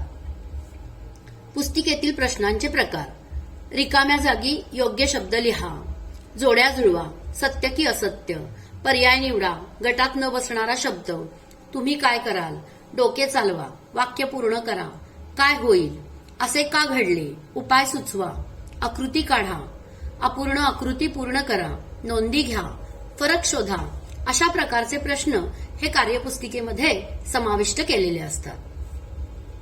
यानंतरचा पुढचा मुद्दा येतो शास्त्र मंडळ, सायन्स क्लब. शालेय स्तरावरील विद्यार्थ्यांच्या व्यक्तिगत विकासासाठी चालवलेले मंडळ म्हणजे शास्त्र मंडळ होय व यातून वैज्ञानिक दृष्टिकोन विकसित करणे हा त्याचा उद्देश असतो. शास्त्र मंडळाची उद्दिष्टे: शास्त्रीय दृष्टिकोन बिंबवणे, उदाहरणार्थ रूढी, परंपरा, अंधश्रद्धा इत्यादींबाबत योग्य विचार क्षमता निर्माण करणे. नंबर 2, शास्त्रीय छंद जोपासणे, उदाहरणार्थ शास्त्रातील विविध प्रयोगांचा वापर करून नवनिर्मिती करणे, कात्रणे जमवणे इत्यादी गोष्टींची जोपासना आपल्याला छंद जोपासण्याअंतर्गत करता येऊ शकते. शास्त्रीय शोध व नैसर्गिक कुतूहल या बाबतीत जिज्ञासा निर्मिती करणे. उदाहरणार्थ इंद्रधनुष्य, प्रकाश परावर्तन व गुरुत्वाकर्षण इत्यादी. शास्त्राची दैनंदिन जीवनाशी सांगड घालणे. विद्यार्थ्यांत प्रयोग, निरीक्षण, सर्जनशीलता इत्यादी गुणांचा परिपोष करणे. शास्त्रातील अत्याधुनिक तंत्रज्ञानाचा व चालू घडामोडींचा परिचय करून देणे. शास्त्र मंडळाची स्थापना. शालेय स्तरावर शास्त्र मंडळाची स्थापना इयत्तानुसार मुख्याध्यापक व शास्त्र शिक्षकांनी मिळून वर्षाच्या सुरुवातीसच करावी. यावेळी मंडळाची घटना, कार्यकारी मंडळाची स्थापना करावी. यात कार्यक्रम, सभा व आर्थिक नियोजनही करावे. कार्यकारी मंडळ. कार्यकारी मंडळामध्ये एक अध्यक्ष असतो, जो संपूर्ण मंडळाला विश्वासात घेऊन कार्यक्रमाचे नियोजन करू शकतो. सेक्रेटरी. पत्रव्यवहार करणे, अहवाल लेखन, सभा ठरवणे, पाहुणे आणणे इत्यादी कामे सेक्रेटरीची असतात. उपसेक्रेटरी. उपसेक्रेटरी बरोबर किंवा त्यांच्या अनुपस्थितीमध्ये काम पाहतात. ग्रंथपाल. शास्त्र मंडळाची पुस्तक खरेदी, त्यांचे रजिस्टर ठेवणे, पुस्तक देवघेव इत्यादी कार्य ग्रंथपालांचे असते. कोषाध्यक्ष. कार्यकारी मंडळाची परवानगी घेऊन मंडळासाठी आवश्यक साहित्य खरेदी करणे, त्याची नोंद ठेवणे इत्यादी काम कोषाध्यक्षाचे असते. बातमीदार. शास्त्र मंडळाद्वारे होणाऱ्या कार्यक्रमांना प्रसिद्धी देण्याचे काम करतो. विविध शाळांना तोंडी माहिती देणे किंवा वर्तमानपत्रात देण्याचे कार्य करणे हे बातमीदाराचे असते. असे शास्त्र मंडळ बनविण्यात यावे जेणेकरून शास्त्र मंडळाचे कार्य निष्पक्षपातीपणे पूर्ण होईल. शास्त्र मंडळांतर्गत राबविता येणारे उपक्रम. शास्त्रीय सहली. यामध्ये निसर्ग स्थळांना भेटींचे आयोजन करावे, ज्याच्या माध्यमातून प्रत्यक्ष अनुभव देता येईल. उदाहरणार्थ शास्त्र बगीचा, कारखाने, उद्योगधंदे इत्यादी. शास्त्रीय प्रदर्शने भरवावीत. शालेय स्तरावर लहान मोठे प्रयोग घेऊन आपल्याला प्रदर्शन भरवता येते. ते तालुका पातळीवर, जिल्हा पातळीवर आणि राज्य पातळीपर्यंत या प्रदर्शनांचं आयोजन माध्यमिक स्तरावरती केलं जातं. उपकरणांची निर्मिती. शास्त्राध्यापनासाठी उपयुक्त उपकरणांची निर्मिती आपल्याला विद्यार्थ्यांकडून करवून घेता येते. शास्त्रीय वस्तुसंग्रह करून त्याचे प्रदर्शन भरविणे. तज्ज्ञांची शास्त्र विषयांतर्गत भाषणे आयोजित करणे. विज्ञान दिन साजरा करणे. शास्त्रीय बगीचा बनवणे. शास्त्र हस्तलिखित काढणे. विज्ञान कोपरा आयोजित करणे इत्यादी उपक्रम आपल्याला शास्त्र मंडळांतर्गत राबवता येतात. यानंतरचा मला वाटतं हा शेवटचा मुद्दा आहे आपला या घटकातील, शास्त्र प्रयोगशाळा. शास्त्र म्हणजे पुराव्यानिशी निरीक्षणाद्वारे मिळवलेले ज्ञान अशी आपण व्याख्या करतो. तेव्हा विद्यार्थ्यांना जे पुस्तकातील आशयाचे ज्ञान द्यावयाचे आहे हे सुद्धा प्रत्यक्ष अनुभवाने, निरीक्षणाने प्रत्यक्ष पाहणी करायला देणे अपेक्षित असते. यासाठीच शास्त्र प्रयोगशाळा आवश्यक आहे. प्रत्येक शाळेमध्ये किमान एक प्रशस्त व सर्व सोयींनी युक्त व किमान प्रायोगिक साहित्य उपलब्ध असलेली एक प्रयोगशाळा असणे आवश्यक आहे. प्रयोगशाळेत विद्यार्थी स्वतः प्रयोग करून पाहतो व अनुभव घेतो. यासाठी प्रयोगशाळा ही जितकी प्रशस्त व सोयींनी युक्त असेल तर विद्यार्थी अधिक मन लावून ज्ञान मिळवू शकेल. अशा प्रयोगशाळेचे महत्व. प्रयोगशाळेमुळे अध्यापनाची परिणामकारकता वाढते. कृतीयुक्त अध्ययन होण्यास मदत मिळते. प्रयोगशाळेमुळे विविध कौशल्यांचा विकास होतो. प्रयोगशाळेमुळे संशोधन वृत्तीचा विकास होतो. प्रयोगशाळेमुळे संकल्पनेचे आकलन विकसित होते. शास्त्रीय दृष्टिकोन, शास्त्रीय अभिरुची विकसित होण्यास मदत होते. आणि या सर्व गोष्टींचा सखोल विचार केल्यास शास्त्र प्रयोगशाळा अत्यंत महत्वाची असल्याचं आपल्याला दिसून येतं. कारण सध्याचा अभ्यासक्रम हा कृती आधारित आहे आणि कृती आधारित अभ्यासक्रम असल्यामुळं प्रयोगशाळेमध्ये विद्यार्थ्यांना त्यांच्या बुद्धीला, डोळ्यांना, कानाला आणि हाताला काही काम दिल्यास त्यातून ज्या गोष्टी आपल्याला त्यांना शिकवायच्या आहेत त्या शिकवण्यासाठी आपल्याला योग्य अशी जागा म्हणजे शास्त्र प्रयोगशाळा आहे. आता या शास्त्र प्रयोगशाळेचा आराखडा. शास्त्र प्रयोगशाळा बनवताना आपल्याला पुढील गोष्टींचा प्रामुख्याने विचार करावा लागतो. एक म्हणजे प्रयोगशाळेतील विद्यार्थी क्षमता.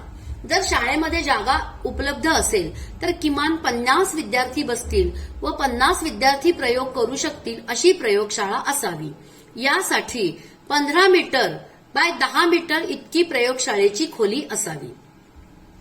प्रयोगशाळेची जागा ही शाळेच्या एका बाजूस हवेशीर शांत ठिकाणी असावी. आजूबाजूला शक्यतो मोठ्या संख्येचे वर्ग नसावेत.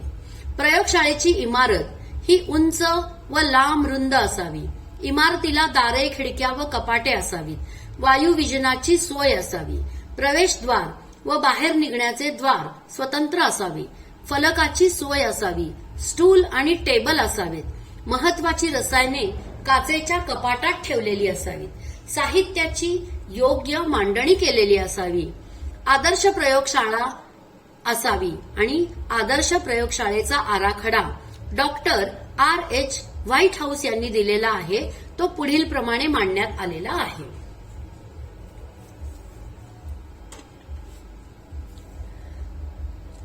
वरील प्रयोगशाळेच्या इमारतीचं जर आपण निरीक्षण केलं तर आपल्याला पुढील बाबी आढळून येतात. 40 विद्यार्थ्यांच्या प्रयोगासाठी 45 फूट बाय 25 फूट इतकी इमारत असावी. भिंती 1.5 फूट जाडीच्या असून पांढऱ्या शुभ्र असाव्यात. जमीन सिमेंटची असून थोडी उताराची असावी. त्याला 2 दारे असावीत. 8 कपाटे असावीत. त्यामध्ये 2 फळे असावेत. प्रयोगासाठी 6 टेबल असावीत की ज्यांना ड्रॉवर नसतील. टेबलाचा आकार 6 फूट बाय 3.5 फूट असा असावा. दिग्दर्शन टेबल यापेक्षा थोडे लहान असावे. कपाटाचा आकार 9 फूट बाय 5 फूट आणि 1.5 फूट खोली इतका असावा. या प्रयोगशाळेतील निम्मा भाग प्रात्यक्षिकासाठी वापरला जातो. दिग्दर्शनाच्या जागेत एक सिंक असून प्रयोगाच्या जागेत 2 सिंक असावेत. वजन काट्यासाठी जागा असून नोटीस बोर्डासाठी सुद्धा दारासमोर जागा असावी, जेणेकरून त्या नोटीस बोर्डवरती प्रयोगाच्या बॅचेस, कोणत्या इयत्तेचा प्रयोग कोणत्या दिवशी होणार आहे, कोणत्या वेळेला होणार आहे, त्या प्रयोगाचं नाव त्या नोटीस बोर्डवरती लिहिलेलं असावं. प्रयोगशाळेतील उपकरणे व साहित्य घेताना प्रशासनाने व शास्त्र शिक्षकाने अभ्यासक्रमानुसार साहित्य खरेदी करावे. यासाठी यादी व्यवस्थित बनवून विक्रेत्याकडून कॅटलॉग मागवून योग्य त्या साहित्याची निवड करावी. प्रयोगाचे संच निवडताना विद्यार्थी संख्येचा विचार करून निवडावेत. प्रयोगशाळेत उपलब्ध जागा नमुना दाखल काही साहित्याची यादी दिलेली असावी. साहित्यामध्ये परीक्षा नळ्या, चंचुपात्र, परीक्षा नळी स्टँड, चिमटा, स्पिरिटचा दिवा, जाळी, तापमापी, स्टँड, बाटल्या, चुंबक, चुंबकाचे प्रकार, लोलक, भुसा, खिळे, ताणकाटा, पारा, HCl द्रावण, सोडियम, फॉस्फरस, धुण्याचा सोडा, मोरचूद, तुरटी, झाकण, लिटमस पेपर इत्यादी साहित्य हे पाठ्यपुस्तकामध्ये समाविष्ट केलेल्या प्रयोगानुसार खरेदी करण्यात यावे. प्रयोगशाळेतील कृतींचे नियोजन. प्रयोगशाळेमध्ये विद्यार्थ्यांना घेऊन प्रयोग पूर्ण करून त्यांना पुन्हा वर्गात पोहोचविणे हे काम योग्य नियोजनपूर्वक केल्यास उत्तम नियोजनबद्धरित्या प्रयोगशाळेचे काम पार पाडले जाण्यास मदत होते. यासाठी शास्त्र शिक्षकाने पुढील गोष्टींचा अवलंब करावा. प्रयोग कार्ड. प्रयोगशाळेसंबंधी सूचना दर्शविणारे कार्ड असते. यात प्रयोग क्रमांक, प्रयोग हेतू, पद्धती, दक्षता, निष्कर्ष इत्यादी बाबींची नोंद असावी. प्रयोगशाळेची स्वतःची अशी शिस्त असते. प्रयोगशाळेबाबत योग्य शिस्त लावल्यास कोणत्याही प्रकारची बाधा न होता उत्तम प्रयोग करता येतात. यासाठी काही नियम पाळणं आवश्यक आहे. ते नियम पुढील प्रमाणे. शिक्षकांच्या गैरहजेरीत विद्यार्थ्यांनी प्रयोगशाळेत जाऊ नये. प्रयोगशाळेतून कोणतेही साहित्य बाहेर आणू नये. किरकोळ दुखापत झाल्यास तात्काळ शिक्षकास सांगावे. रासायनिक पदार्थ योग्य प्रमाणात घ्यावेत. शिक्षकांच्या परवानगीशिवाय कोणताही प्रयोग करू नये. प्रयोग करून झाल्यावर सर्व साहित्य स्वच्छ करून ठेवावे. अशा प्रयोगशाळेचं स्वतःचं असं एक वेळापत्रक असतं. शाळेमध्ये किती इयत्ता आहेत व त्यातल्या प्रत्येक इयत्तेच्या किती तुकड्या आहेत याचा विचार करून शिक्षकाने विज्ञानाच्या तासिकेला जोड तास लावून वेळापत्रक बनवावे. सदर वेळापत्रक नोटीस बोर्ड तसेच प्रत्येक वर्गात लावावे. अशा पद्धतीने योग्य नियोजन केल्यास प्रयोगशाळा पद्धतीचा योग्य अवलंब होऊन उत्तम प्रकारचे ज्ञान विद्यार्थी आत्मसात करू शकेल.